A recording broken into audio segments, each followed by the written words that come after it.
तो स्वागत है सभी का एके टू रैंकर्स पे। आज का सेशन होगा कंप्यूटर नेटवर्क पे। यूनिट 1 करेंगे इसका एक ही वीडियो में, और एग्ज़ाम्स के पॉइंट ऑफ व्यू से जो इम्पोर्टेंट टॉपिक्स हैं उन सबको इसे कवर करेंगे। जो पीवाईक्यूज़ आ चुके हैं, मैंने यहाँ पर डेट मेंशन नहीं किया कि कौन से टॉपिक कौन से ईयर में आया था। मैं बस टॉपिक लिखते गया और उनको उसको डिटेल में लिखते गया। तो पहला जो हमारा टॉपिक है वो है goals and application of computer networks. मतलब कि जो हमारे कंप्यूटर नेटवर्क्स है, सॉरी कंप्यूटर नेटवर्क्स नहीं, नेटवर्क्स का गोल्स और एप्लीकेशन जानना। तो सबसे पहला है, कंप्यूटर नेटवर्क से नेटवर्क सेम ही चीज़ होते हैं। तो जिसमें जो पहला चीज़ है हमारा गोल्स। गोल्स में पहला चीज़ आता है रिसोर्स शेयरिंग।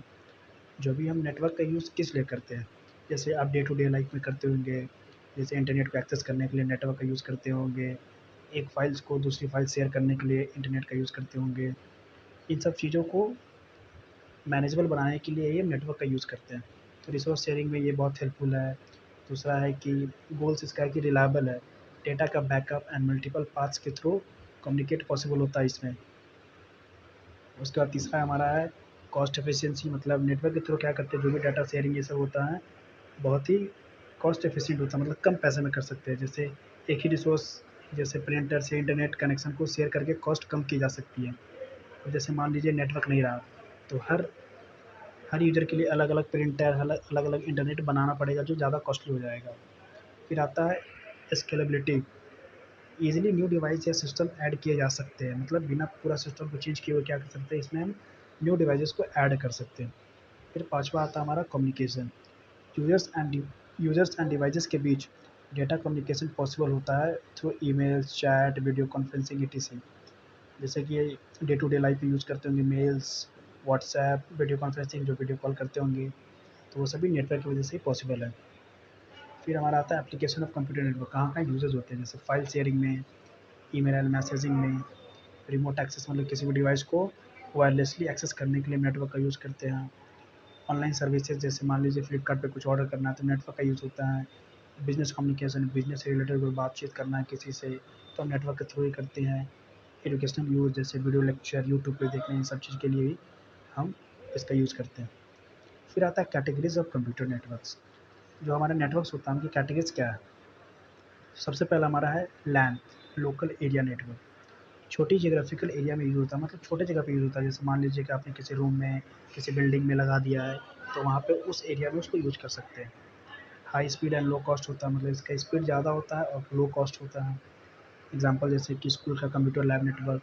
आपने कभी नोटिस किया होगा कि जब आप लोग कंप्यूटर नेटवर्क में, जो कंप्यूटर लैब्स होते हैं आपके, वो सब एक ही डिवाइसेज़ से कनेक्टेड होते हैं, मतलब लोकल एरिया नेटवर्क, एक ही नेटवर्क से सारे डिवाइसेज़ कनेक्टेड होते हैं उसमें। फिर हमारा आता है दूसरा है मैन, मेट्रोपॉलिटन एरिया नेटवर्क। एक सिटी या लार्ज कैंपस एरिया को कवर करता है, जैसे कि हमारा कॉलेज हो गया, कोई बैंक के अंदर का सर्विस हो गया। इन सब चीज़ों को एक पूरे कैंपस, जैसे एक पूरे एरिया को कवर करने के लिए हम इसका यूज़ करते हैं। फिर आता हमारा तीसरा है pan, personal area network. Individual use के लिए छोटी रेंज का नेटवर्क होता है। पैन का मतलब होता है, जैसे मान लीजिए कि मैं अकेला व्यक्ति हूँ, मैं खुद के लिए यूज़ करना चाहता हूँ तो हम पैन का यूज़ करेंगे। जैसे कि इसका यूज़ होता है, जैसे मोबाइल डिवाइसेज़ हो गया, लैपटॉप हो गया, ब्लूटूथ हो गया, वाईफ़ाई हो गया, ये सब इन सब के थ्रू कनेक्ट होते हैं वो हमारा जो पर्सनल एरिया नेटवर्क है। फिर आता है वैन, वाइड एरिया नेटवर्क। सबसे बड़ा नेटवर्क जो कंट्रीज़ या कॉन्टिनेंट तक फैला होता है। जैसे मान लीजिए देश विदेश तक अगर नेटवर्क का कनेक्शन बनाना है तो वहाँ पे हम वैन का यूज़ करते हैं। जैसे हमारा जो भी हमारे टेलीकॉम कंपनीज़ है, जैसे कि एयरटेल, जियो नेटवर्क्स। फिर आता है कैन, कैंपस एरिया नेटवर्क। एक यूनिवर्सिटी या कैंपस के अंदर मल्टीपल बिल्डिंग्स को कनेक्ट करता है ये हमारा campus area network. Multiple lens को कनेक्ट करता है, लेकिन एक ही ऑर्गेनाइज़ेशन के अंदर होता है। जैसे मल्टीपल लैन्स को कनेक्ट करता है, लेकिन जो ऑर्गेनाइज़ेशन होता है कोई एक ही होगा। जैसे आईआईटी कैंपस नेटवर्क्स, एक ही नेटवर्क को सारे कनेक्ट होते हैं। फिर हमारा छठा आता है सैन, स्टोरेज एरिया नेटवर्क। ये नेटवर्क स्पेशली स्टोरेज डिवाइसेज़ को कनेक्ट करने के लिए बनाया जाता है। हाई स्पीड डेटा ट्रांसफ़र के लिए यूज़ होता है, डाटा सेंटर्स में यूज़ होने वाले स्टोरेज नेटवर्क। अब यहाँ पे एक छोटा सा डायग्राम देख सकते हैं, पैन है, फिर लैन है, फिर मैन है, फिर कैन है। अब आते हैं नेक्स्ट टॉपिक पे ऑर्गेनाइजेशन ऑफ द इंटरनेट। मतलब इंटरनेट के कौन कौन से ऑर्गेनाइजेशन है। पहला हमारा आईएसपी, इंटरनेट सर्विस प्रोवाइडर। ये कंपनीज़ होती हैं जो यूज़र्स को इंटरनेट एक्सेस प्रोवाइड करती हैं। मतलब जैसे आप जो टेलीकॉम कंपनीज़ है जैसे कि एयरटेल, जियो, वीआई ये सब क्या होते हैं हमारे आईएसपी होते हैं जो हमको इंटरनेट प्रोवाइड कराते हैं। हर यूज़र इंटरनेट से कनेक्ट होने के लिए किसी न किसी आईएसपी का यूज़ करता है। आपको अगर इंटरनेट से कनेक्ट होना है तो आप किसी न किसी आईएसपी से जुड़े ही होंगे। फिर आता है हमारा एनओसी। एनओसी बेसिकली हमारा नेटवर्क ऑपरेशन सेंटर है। नो ऑब्जेक्शन सर्टिफिकेट नहीं होता। नेटवर्क ऑपरेशन सेंटर है हमारा ये। ये आईएसपी का एक मेन कंट्रोल सेंटर होता है।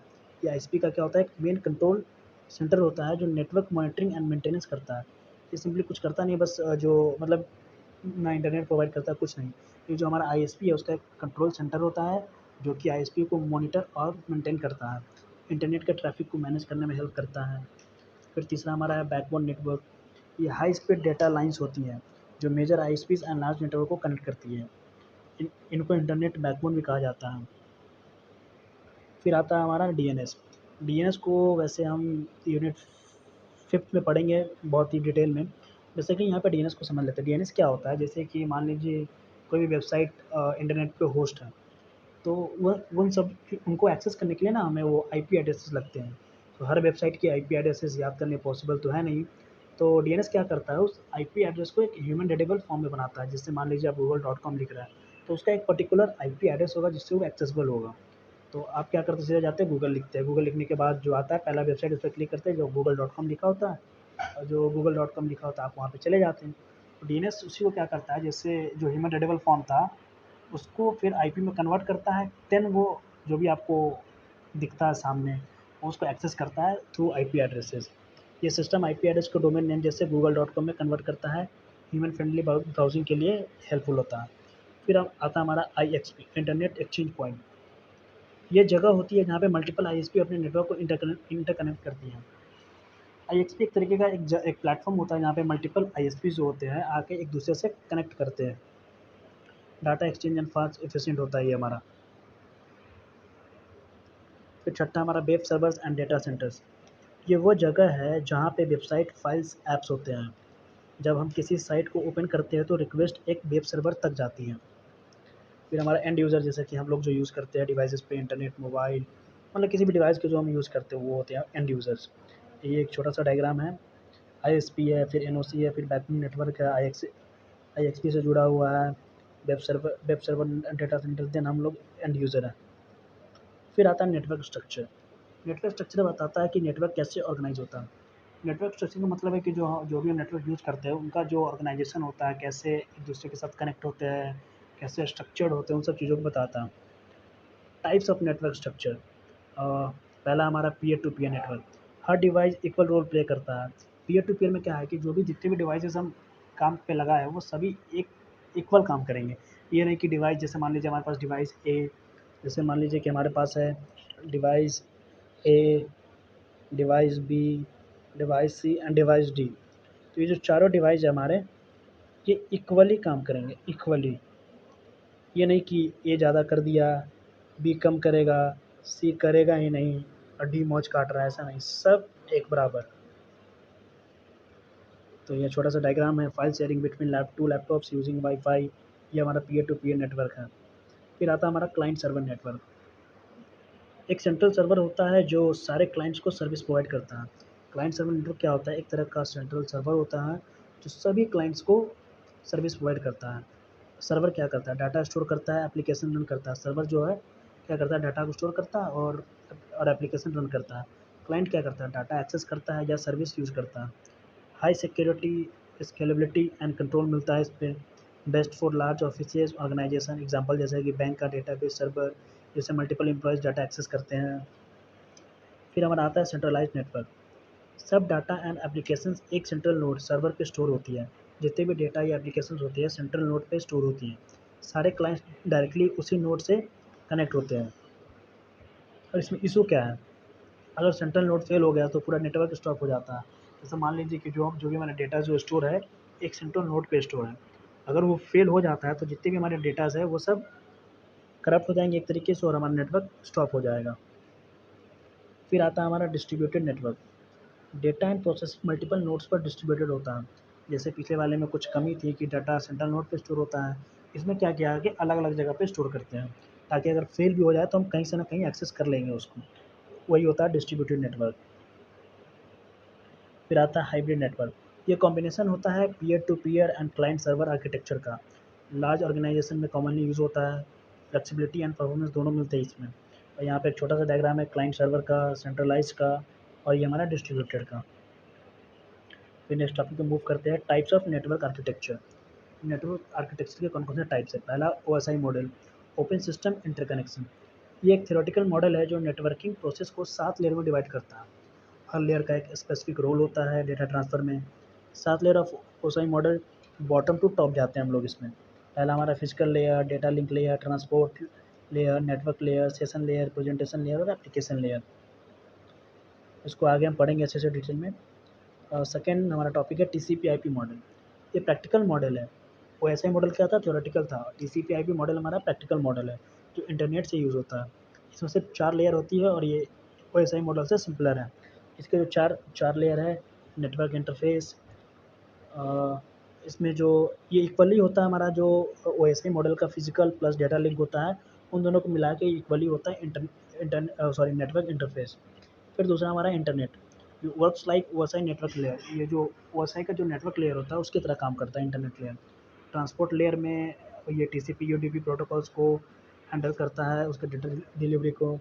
फिर एप्लीकेशन में आता है यूज़र साइड प्रोटोकॉल जैसे कि एचटीटीपी, एफटीपी, डीएनएस, इन सब का। अब हम पढ़ेंगे तो OSI reference model. OSI model एक कंसेप्चुअल फ्रेमवर्क है जो डिफाइन करता है कि कैसे डिफरेंट नेटवर्क डिवाइसेस एक दूसरे से कम्युनिकेट करते हैं। ओएसआई मॉडल एक फ्रेमवर्क है जो डिफाइन करता है, जैसे मान लीजिए अलग अलग नेटवर्क डिवाइसेस हैं, उन उन सभी को आपस में अगर कम्युनिकेट करना हो तो वो कैसे करेंगे।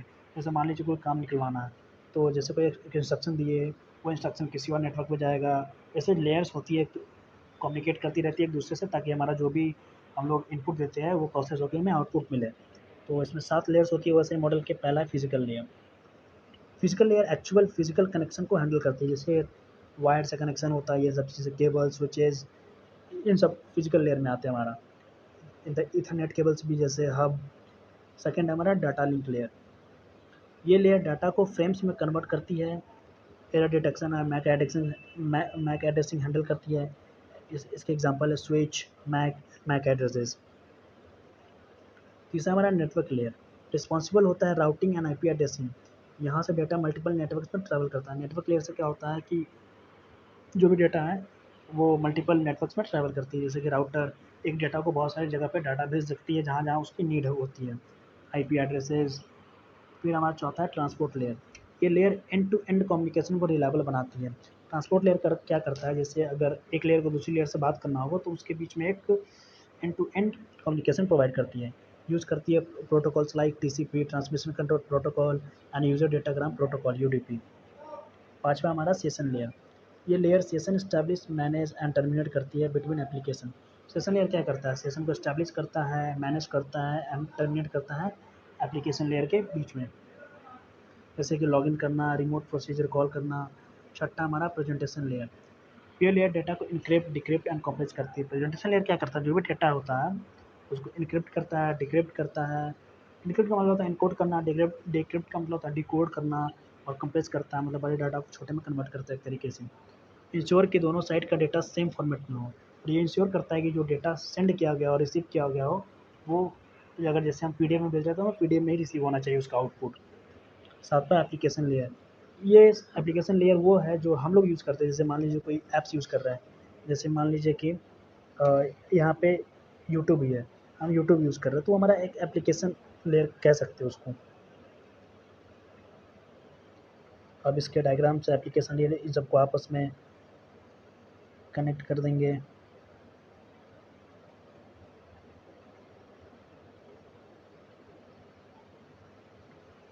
अब हमारा टीसीपी/आईपी प्रोटोकॉल सूट। ये मॉडल रियल वर्ल्ड नेटवर्क्स में यूज़ होता है, जैसे कि इंटरनेट। इसमें 4 लेयर्स होती है, ये प्रैक्टिकल इम्प्लीमेंटेशन की है, जबकि ओएसआई एक थ्योरेटिकल। ओएसआई मॉडल जो होता है हमारा एक थ्योरेटिकल है और टीसीपी/आईपी प्रैक्टिकल है। इसमें 4 लेयर होते हैं। पहला एप्लीकेशन लेयर। ये layer user and network services के बीच का इंटरफेस होती है। जो एप्लीकेशन लेयर होता है यूज़र और नेटवर्क के बीच का जो ये इंटरफेस होता है, हैंडल करती है प्रोटोकॉल्स। ये कौन-कौन से प्रोटोकॉल्स हैंडल करती है, जैसे कि HTTP hyper text transfer protocol, file transfer protocol, simple mail transfer protocol, domain name system. Equivalent होता है, मतलब इक्वल होता है, जो ओएसआई के एप्लीकेशंस और प्रेजेंटेशन लेयर और सेशन लेयर को मिला के। जैसे कि ओएसआई मॉडल के जो 3 लेयर्स होते हैं, एप्लीकेशन, प्रेजेंटेशन और सेशन, उन सबको मिला के अकेला है ये एप्लीकेशन लेयर इन टीसीपी/आईपी प्रोटोकॉल। फिर आता है हमारा ट्रांसपोर्ट लेयर, रिस्पॉन्सिबल होता है एंड टू एंड कम्युनिकेशन के लिए। प्रोटोकॉल्स यूज़ करता है TCP, UDP, same as OSI transport layer. जो ओएसआई का ट्रांसपोर्ट लेयर था उसी की तरह सेम है, उसका डेफिनेशन भी आप लिख देंगे यहाँ पे तो चलेगा। तीसरा हमारा इंटरनेट लेयर, ये layer logical addressing and routing handle करती है। मेन प्रोटोकॉल्स यूज़ करता है आईपी, आईसीएमपी, एआरपी। ये इक्विवेलेंट होता है ओएसआई के नेटवर्क लेयर के। नेटवर्क एक्सेस लेयर, चौथा है network access layer, link layer. ये लेयर डील करती है with physical transmission of data, मतलब फिजिकल ट्रांसमिशन जो होता है डेटा का उससे डील करती है।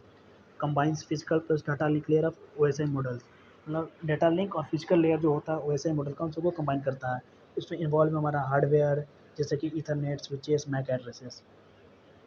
नेक्स्ट टॉपिक हमारा नेटवर्क डिवाइसेज एंड कंपोनेंट्स। इसमें पहला आता है राउटर। राउटर एक तरह का डिवाइस है जो डिफरेंट नेटवर्क को कनेक्ट करता है, जिससे डिफरेंट अलग अलग तरीके से नेटवर्क उन सबको कनेक्ट करता है। यूज़ करता है IP addresses for routing data, ये यूज़ करता है आईपी एड्रेसेस का डेटा को राउट करने के लिए। इसका एग्जांपल है जैसे कि इंटरनेट कनेक्ट करने के लिए घर का वाईफाई राउटर। इसमें लेयर यूज़ होता है नेटवर्क लेयर। स्विच क्या होता है, ये डिवाइस मल्टीपल डिवाइस को एक नेटवर्क के अंदर कनेक्ट करता है। स्विच क्या करता है, जैसे मल्टीपल डिवाइसेस हैं उन सबको एक डिवाइस में कनेक्ट करता है। यूज़ करता है multiple access control address for data forwarding, MAC address का यूज़ करता है डेटा फॉरवर्ड करने के लिए। फास्टर होता है, सॉरी, फास्टर देन हब। यहाँ पे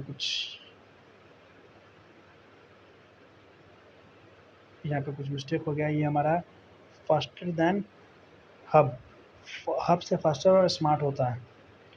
फिर लेयर, इसमें जो लेयर यूज़ होता है वो होता है डेटा लिंक लेयर। हब क्या है, बेसिक डिवाइस है जो डेटा ब्रॉडकास्ट करता है सभी कनेक्टेड डिवाइस को। जैसे मान लीजिए हब से अगर कोई डिवाइस कनेक्टेड है तो डेटा को ब्रॉडकास्ट करने के लिए यूज़ होता है। ब्रॉडकास्ट का मतलब होता है डिस्प्ले करने के लिए। ये ज़्यादा इंटेलिजेंट नहीं होता है, इसीलिए सिक्योर नहीं है, मतलब जो हमारा हब है वो सिक्योर नहीं है। मोस्टली अब आउटडेटेड है, मतलब हब का ज़्यादा यूज़ भी नहीं होता अभी के टाइम में। इसमें जो लेयर यूज़ होता है फिजिकल लेयर यूज़ होता है। चौथा हमारा है modem, modulator plus demodulator. Convert करता है डिजिटल सिग्नल को एनालॉग में, मतलब डिजिटल सिग्नल को एनालॉग में कन्वर्ट करता है और एनालॉग को डिजिटल सिग्नल में कन्वर्ट करता है। For internet access over phone, मतलब फ़ोन या केबल लाइन्स पे इंटरनेट को एक्सेस करने के लिए। Require for broadband internet connection. पाँचवा हमारा access point, wireless network create करता है, डिवाइस को वाईफाई के थ्रू कनेक्ट करता है। वायरलेस नेटवर्क प्रोवाइड करता है, डिवाइसेस को वाईफाई के थ्रू कनेक्ट करता है हमारा ये access point. Use in LAN, local area network में यूज़ होता है वायरलेस कनेक्टिविटी को एक्सटेंड करने के लिए। छठा है फायरवॉल। फायरवॉल यूज़ होता है हमारा सिक्योरिटी के लिए। ये सिक्योरिटी डिवाइस हार्डवेयर या सॉफ्टवेयर जो अनऑथराइज एक्सेस को ब्लॉक करता है, मॉनिटर करता है इनकमिंग एंड आउटगोइंग ट्रैफिक को। जैसे example Windows firewall, Cisco, ASA. तो यूनिट 1 में जितने भी इंपॉर्टेंट थे मैंने सारे कवर करा दिए हैं। और आपको इन सब के जो नोट्स मिलेंगे वो सिंपली कहाँ मिलेंगे, आपको सीधा सिंपली जाना है गूगल पे। गूगल पे आपको सर्च करना है AK2 rankers. AK2 rankers search करेंगे, सबसे पहला जो वेबसाइट आएगा ak2rankers.infinityfree.app, उस पर क्लिक करना है।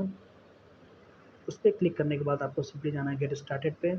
आप यहाँ पे जाएंगे शॉर्ट नोट्स में सेमेस्टर 6, और अभी फ़िलहाल यहाँ पर सॉफ्टवेयर का ही अपलोडेड है, तो मैं जाके अभी कंप्यूटर नेटवर्क का यूनिट 1 अपलोड कर दूँगा। धन्यवाद। Hello everyone, welcome to AK2 Rankers. और अभी हम करेंगे कंप्यूटर नेटवर्क का यूनिट 2। जो यूनिट का नाम है वो लिंक लेयर से है। जो भी वो OSI मॉडल का जो लिंक लेयर है, जो हमारा सेकंड लेयर होता है OSI मॉडल का, उसके बारे में पढ़ेंगे। तो ये लिंक लेयर होता क्या है? लिंक लेयर एक OSI का सेकंड एक मॉडल होता है जो सेकंड लेयर होता है। लिंक लेयर क्या होता है, OSI मॉडल का सेकंड लेयर है। इसका काम क्या होता है, मतलब डायरेक्ट कम्युनिकेशन करवाता है जो डिवाइस किसी एक सेम नेटवर्क पे होते हैं। जैसे कि एक लैन नेटवर्क के अंदर, जैसे लोकल एरिया नेटवर्क के अंदर, जैसे मान लीजिए कि कोई 2-3 डिवाइसेस है जो एक ही नेटवर्क पे है, तो उनके बीच में डायरेक्ट कम्युनिकेशन करवाना क्या कौन करवाता है, वो लिंक लेयर करवाता है। अब इसके अंदर आता है फ्रेमिंग। फ्रेमिंग का मतलब ही क्या होता है? जैसे फ्रेमिंग का मतलब होता है जो भी डाटा डाटा हम भेजते हैं वो फ्रेम्स के फॉर्म में जाता है। क्या करता है, पहले जो भी डेटा होता है उसको फ्रेम्स के फॉर्म में डिवाइड करता है। उसके बाद जब सेंडर डेटा को सेंड करता है तो लिंक लेयर उस डेटा को फ्रेम्स में ब्रेक करता है। जैसे मान लीजिए कि मैंने कोई एक डेटा भेजा किसी और को, तो जो लिंक लेयर होगा उस डेटा को फ्रेम्स में पहले कन्वर्ट कर देगा। अब फ्रेम्स के अंदर 3 चीज़ होते हैं, एक होता है हेडर, दूसरा होता है पेलोड, तीसरा होता है हमारा ट्रेलर। हेडर के अंदर जो मैक एड्रेस होता है सोर्स और डेस्टिनेशन का। जैसे मान लीजिए मैं भेज रहा हूँ आपको डाटा, मतलब मैंने आपको डेटा को शेयर किया, तो मैं एक सोर्स हो गया और आप डेस्टिनेशन हो गया, तो हम दोनों का जो मैक एड्रेस होगा वो हेडर के अंदर होगा। अब पेलोड के अंदर होगा एक्चुअल डेटा जो मैं डेटा आपको भेज रहा हूँ। फिर आता है ट्रेलर। ट्रेलर के अंदर जैसे error detection info like CRC, जो सीआरसी कोड इस्तेमाल करते हैं वो सब इन्फॉर्मेशन ट्रेलर के अंदर होता है। अब लिंक लेयर में error detection and correction.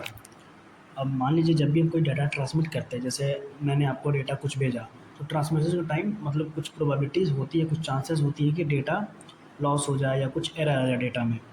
Link layer कुछ टेक्निक्स का यूज़ करती है एरर को डिटेक्ट करने के लिए। तो लिंक लेयर क्या करता है, कुछ टेक्निक्स का यूज़ करती है उस एरर को डिटेक्ट करने के लिए, मतलब कैसे कैसे जो एरर अकर हो रहा है उसको डिटेक्ट करेंगे। तो कुछ एरर डिटेक्शन टेक्निक्स हैं। पहला है पैरिटी बिट। जो भी हम डेटा भेजते हैं वो बिट्स के फॉर्म में होता है, तो हम क्या करते हैं एक एक्स्ट्रा बिट तक, जैसे डेटा भेजे तो एक एक्स्ट्रा बिट चेक करते हैं। इससे क्या होता है कि हम पता कर लेते हैं जो हमारा नंबर ऑफ वंस इवन है या ऑड। पैरिटी बिट में हम ये करते हैं बस ये चेक करने के लिए कि जो हमारा नंबर ऑफ वंस है वो इवन के फॉर्म में या ऑड के फॉर्म में है। इससे हम चेक कर एरर को डिटेक्ट कर सकते हैं। दूसरा आता है चेकसम। चेकसम का मतलब होता है जैसे मान लीजिए कि मैंने जैसे आपको डेटा भेजा, और जो जैसे मैंने सोर्स डेटा भेजा डेस्टिनेशन तक, तो सोर्स पे एक टोटल डेटा होगा और एक डेस्टिनेशन पे टोटल डेटा होगा। हम उसको ना मैच करते हैं, एक एक बिट मिलाते हैं। एक एक बिट जब मिल जाता है कन्फर्मेशन हो जाता है, तो समझिए कि हमारा कोई डेटा में एरर नहीं आया। चेकसम उसी को बोलते हैं कि इधर से जितना भेजा गया है और उधर से जितना रिसीव हुआ दोनों को मैच करते हैं चेकसम में। फिर आता है हमारा CRC, cyclic redundancy check. Cyclic redundancy check का मतलब होता है रिपीटेशन चेक, जो भी साइकिल रिपीट करता है उसको चेक करता है। ये मोस्ट पावरफुल होता है हमारा पॉलिनोमियल डिवीजन की बेसिस पर एरर को डिटेक्ट करता है। इस पे एक न्यूमेरिकल आता है सीआरसी कोड जनरेट करने के लिए, इसको मैं अलग से कराऊंगा। मेरा मेन फोकस है अभी थ्योरी पे, क्योंकि आप न्यूमेरिकल नहीं भी करेंगे तो सारा थ्योरी अटेंड कर सकते हैं, क्योंकि एक आता है, एक इससे आता है, एक सबनेटिंग से आता है यूनिट 3 में।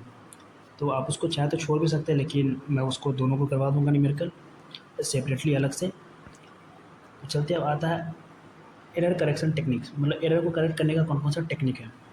वो सब तो था उसको डिटेक्ट करने का, अब उसको हम करेक्ट करेंगे। करेक्ट करने के लिए जो पहला टेक्निक है वो हमारा हैमिंग कोड। ये क्या करता है, डेटा के साथ रिडंडेंट बिट्स भेजता है, जिससे रिसीवर खुद ही एरर करेक्ट कर लेता है। ये क्या करता है, जैसे डेटा भेजा है ना उसके साथ उसका डुप्लीकेट भी भेज देता है, ताकि वो उससे मैच करके चेक कर ले कि कोई एरर है कि नहीं। यूजुअली करेक्शन ज़्यादा कॉम्प्लेक्स एंड कॉस्टली होती है, इसीलिए ज़्यादा केसेस में ओनली डिटेक्शन होती है। ज़्यादातर क्या होता है कि करेक्शन जो होता है बहुत ज़्यादा कॉम्प्लेक्स और बहुत ज़्यादा पैसा लग जाता है, कॉस्टली होता है। तो इसलिए क्या करते हैं ज़्यादा केसेस में हम सिर्फ डिटेक्ट ही कर पाते हैं। अब आता है फ्लो कंट्रोल में, जैसे हमारा elementary data link protocol, sliding window protocol, ये सब क्या होता है। फ्लो कंट्रोल का काम होता है सेंडर एंड रिसीवर के बीच। जो फ्लो कंट्रोल का काम होता है वो क्या करता है, जो भी सेंडर है और जो रिसीवर है उनके बीच में जो भी डेटा का ट्रांसफ़र हो रहा है उनके स्पीड को कंट्रोल करना। और हमारा एलिमेंट्री डेटा लिंक प्रोटोकॉल क्या होता है, इसके अंदर एक इसमें जो पहला आता है वो हमारा stop and wait protocol. Stop and wait protocol का मतलब होता है जैसे सेंडर एक फ्रेम भेजा, सेंडर जैसे मान लीजिए कि मैंने आपको एक एक फ्रेम डेटा का भेजा, तो जब तक आप उसको रिसीव नहीं करते और उसके बाद एक कन्फर्मेशन सिग्नल नहीं भेजते जिसको एक्नॉलेजमेंट बोलते हैं, जब तक आप वो नहीं भेजेंगे तब तक हम दूसरा डेटा नहीं भेज सकते। सिंपल लेकिन बहुत स्लो है, क्योंकि इसमें एक्नॉलेजमेंट की ज़रूरत होती है हमको। दूसरा इसमें हमारा sliding window protocol. Sliding window में क्या होता है, एक ही टाइम पे मल्टीपल हम डेटा फ्रेम्स भेज देते हैं, चाहे आपकी तरफ से एक्नॉलेजमेंट आए या ना आए, उसका बिना वेट किए हुए सारा डेटा एक साथ भेज देते हैं। विंडो का साइज़ डिफाइन करता है कितने फ्रेम्स एक साथ जा सकते हैं। विंडो का साइज़ ही मतलब डिफाइन कर सकता है कि एक साथ हम कितने डेटा फ्रेम भेज सकते हैं। ये दो टाइप्स के होते हैं हमारा go back N A R Q and selective repeat A R Q. इसको आगे हमने डिटेल में किया है, जैसे उसके लास्ट में पढ़ेंगे उसको अच्छे से। फिर है हमारा मीडियम एक्सेस कंट्रोल, मैक जिसको बोलते हैं, लोकल एरिया नेटवर्क लैन। लिंक लेयर का एक इम्पॉर्टेंट पार्ट होता है मीडियम एक्सेस कंट्रोल। जो हमारा मैक होता है वो लिंक लेयर का एक बहुत इंपॉर्टेंट पार्ट होता है। इसका काम क्या होता है, जब multiple device same channel share करते हैं, जैसे मान लीजिए कि कोई एक बहुत सारे डिवाइस, जैसे डिवाइस ए, डिवाइस टू, जैसे मान लीजिए कि हमारे पास ये एक चैनल है, मान लो कि चैनल है, इससे मल्टीपल डिवाइस है, device one, device two, device three, ये सारे मल्टीपल डिवाइसेस कनेक्टेड है उससे। तो ये क्या करता है, मतलब कौन पहले डेटा भेजेगा, किसको कंट्रोल करेगा इनसे, जैसे मान लीजिए कि इसको भी डेटा भेजना है, इसको भी भेजना है, इसको भी भेजना है, बहुत सारे एक ही चैनल पे। तो मैक क्या करता है, इन सबको कंट्रोल करता है कि कौन पहले डेटा भेजेगा, कौन रिसीव करेगा, इन सब चीज़ों को क्या करता है मैक हमारा कंट्रोल करता है। अब इसके अंदर आता है चैनल एलोकेशन। चैनल एलोकेशन का मतलब होता है एक शेयर मीडियम, जैसे मान लीजिए कोई एक मीडियम शेयर है, जैसे कि एक वायर या वायरलेस चैनल, वो कैसे डिवाइड किया जाए अमंग मल्टीपल्स यूजर्स। जैसे मान लीजिए कि हमारे पास एक मीडियम है, बहुत सारे डिवाइस है, तो इन सबको कैसे शेयर किया जाए, जैसे मान लीजिए आधा इसको दे दिया, आधा इसको दे दिया, इन सब चीज़ों को कैसे, मतलब एक चैनल को मल्टीपल डिवाइसेस के बीच में कैसे शेयर किया जाए, उस चीज़ को दिखाता है। इसके दो तरीके होते हैं, एक होता है स्टैटिक एलोकेशन, फिक्स टाइम या फ्रीक्वेंसी स्लॉट दिए जाते हैं, जैसे मान लीजिए कि ये एक हमारा चैनल हो गया, ये डिवाइस वन है, ये डिवाइस टू हो गया, और ये हमारा हो गया डिवाइस थ्री। तो इन सबको क्या करता है, एक इक्वल टाइम दे देगा, जैसे 2 मिनट ये, 2 मिनट ये, 2 मिनट ये। अब 2 मिनट में अपना काम करे या ना करे कोई मतलब नहीं है, दूसरे को दे देगा, शेयर कर देगा। तो ये चीज़ होता है स्टैटिक एलोकेशन में। इसमें यूज़ करते हैं टीडीए में, जैसे कि टाइम डिवीजन मल्टीपल एक्सेस। दूसरा आता है हमारा dynamic allocation. Channel on demand दिया जाता है, जैसे डिवाइस वन को नीड है उस चीज़ की, तो उसको दे दिया जाएगा, और जिसको नीड नहीं है उसको नहीं देते हैं। एफिशिएंट है लेकिन बहुत ज़्यादा कॉम्प्लेक्स हो जाता है, जैसे मान लीजिए एक सभी लोगों को नीड बढ़ गई तो उस टाइम प्रॉब्लम आ सकती है। अब मल्टीपल एक्सेस प्रोटोकॉल क्या होता है हमारा, जब मल्टीपल डिवाइस एक ही मीडियम शेयर, जैसे मान लीजिए बहुत सारे डिवाइसेज है, जब एक मीडियम शेयर करते हैं तब कन्फ्लिक्ट या कोलिजन आ सकता है। जैसे अभी बात कर रहे थे कि एक ही टाइम पे सबको नीड हो गई तो कैसे करेंगे, तो उस टाइम कन्फ्लिक्ट आए जिसको कोलिजन बोलते हैं। उससे बचने के लिए मल्टीपल एक्सेस प्रोटोकॉल यूज़ किया जाता है। मतलब उस सबसे बचने के लिए हम क्या करते हैं, मल्टीपल एक्सेस प्रोटोकॉल का यूज़ करते हैं। पहला हमारा रैंडम एक्सेस प्रोटोकॉल, जिसके अंदर हम अलोहा का यूज़ करते हैं। अलोहा मतलब जब मन करे तब डेटा भेज दो। अलोहा का मतलब क्या होता है, जब मन करे तब डेटा भेज दो। प्योर अलोहा का मतलब होता है कोलिजन का ज़्यादा चांसेस। प्योर अलोहा में क्या होता है कि कोई फिक्स टाइम नहीं होता है, जब मन करे तब डेटा वो दे देता है, इससे क्या होता है कोलिजन का ज़्यादा चांस रहता है। सलोटेड अलोहा का मतलब होता है कि एक टाइम स्लॉट डिफाइंड होता है, मतलब क्या इस टाइम में ही तुमको वो जो भी डिवाइस है, क्या बोलते हैं, जो भी मीडियम है, मतलब स्लॉटेड में जैसे मान एक टाइम स्लॉट होता है कि इस टाइम पे इस डिवाइस को वो रिसोर्सेज मिलेगा, इस डिवाइस को इस टाइम पे रिसोर्सेज मिलेगा। तो एक टाइम स्लॉट डिफाइंड होता है उसको स्लॉटेड अलोहा में, थोड़ा बेटर होता है in comparison to pure ALOHA. फिर हमारा है CSMA, carrier sense multiple access. Device पहले मीडियम को सुनता है, क्या जो भी डिवाइस है पहले मीडियम को सुनता है, मतलब उसको लिसन करता है, सेंस करता है। अगर जब वो फ्री होता है तभी डेटा भेजता है। जैसे मान लीजिए कि हमारे जो भी हमारा ये मीडियम है, तो डिवाइस क्या करता है, जो भी डिवाइस है पहले उसको सेंस करेगा क्या ये फ्री है, फ्री होने के बाद क्या करेगा, यहाँ से डेटा को सेंड करेगा। अब इसके कौन कौन से वेरिएंट्स है, पहला है one persistent CSMA, non persistent CSMA, P persistent CSMA। और आता है लैन स्टैंडर्ड्स। मोस्ट कॉमन जो लैन स्टैंडर्ड्स है, हमारे पास कितने लिखे हुए हैं, सिर्फ 4 लिखे हुए हैं। एक PYQ में वो आया था 5। तो इन सब चीज़ों को अच्छे से डिफाइन करना होगा, मैंने डिफाइन नहीं किया, आप देख लीजिएगा कहीं से, अगर पॉसिबल हो पाता तो मैं इन सबको, क्योंकि मैं नोट्स बहुत पहले ही बना चुका था और टाइम है नहीं कि मैं नोट्स बनाऊँ, तो इन सब चीज़ों को डिफाइन कर लीजिएगा। पहला हमारा इथरनेट IEEE 802.3, जिसको वायर्ड लैन कहते हैं। दूसरा हमारा वाईफाई IEEE 802.11 वायरलेस लैन। फिर आता है हमारा टोकन रिंग है IEEE। इन सब चीज़ों के बारे में थोड़ा थोड़ा पढ़ लेंगे आराम से, 4 4 लाइन भी अगर इन सब का डेफिनेशन भी याद कर लेंगे तो आराम से अच्छे से आप लिख पाएंगे एग्ज़ाम में। फिर आता है लिंक लेयर। लिंक लेयर के अंदर स्विचेस एंड ब्रिजेस क्या होते हैं। ब्रिजेस का मतलब क्या होता है, दो या दो से ज़्यादा जब लैन सेगमेंट को कनेक्ट करता है ब्रिज का मतलब जैसे जानते हैं कि जैसे अब दो रोड्स होते हैं उनको बीच में कनेक्ट करता है तो एक वो ब्रिज बनता है। तो वैसे ही है, क्या करता है जब दो लैंड सेगमेंट को वो कनेक्ट करता है तो ब्रिज बनता है। डेटा को फ़िल्टर करता है बेस्ड ऑन मैक एड्रेस। ये क्या करता है, जो भी डेटाज़ होते हैं मैक एड्रेस के बेसिस पे उसको फ़िल्टर करता है। और कहाँ पे काम करता है, डेटा लिंक लेयर पे ये काम करता है।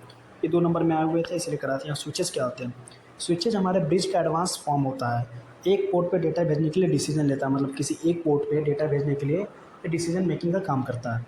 इंटेलिजेंट होता है और फास्ट स्विचिंग करता है। तो स्पैनिंग ट्री एल्गोरिथम क्या होता है, अगर नेटवर्क में लूप हो जाए, जैसे मान लीजिए नेटवर्क में लूप है तो स्विच लूप से नेटवर्क कोलैप्स हो सकता है। तो जो भी हमारा स्विच लूप है उससे क्या हो सकता है, जो भी नेटवर्क है हमारे वो कोलैप्स हो सकते हैं।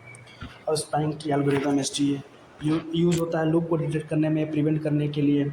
ये एल्गोरिथम एक ट्री स्ट्रक्चर बनाता है जिससे कोई लूप नहीं होता। ये क्या करता है, एल्गोरिथम एक ट्री लाइक स्ट्रक्चर बनाता है जिसमें कोई लूप नहीं होता इसमें। और आपके मन में आएगा कि ये लूप होता क्या है। तो लूप का मतलब जैसे मान लीजिए कि आप जब डेटा फ्रेम्स भेजें तो वो क्या होगा, घूमते रहेगा एक सर्कुलर पाथ में, वो कभी भी डेस्टिनेशन के पास पहुंच ही नहीं पाएगा। तो उनको डिटेक्ट करने के लिए हम स्पैनिंग ट्री का यूज़ करते हैं। और ये ट्री स्ट्रक्चर बनाता है जिसमें कोई लूप नहीं होता। अब आते हैं गो बैक एन प्रोटोकॉल होता क्या।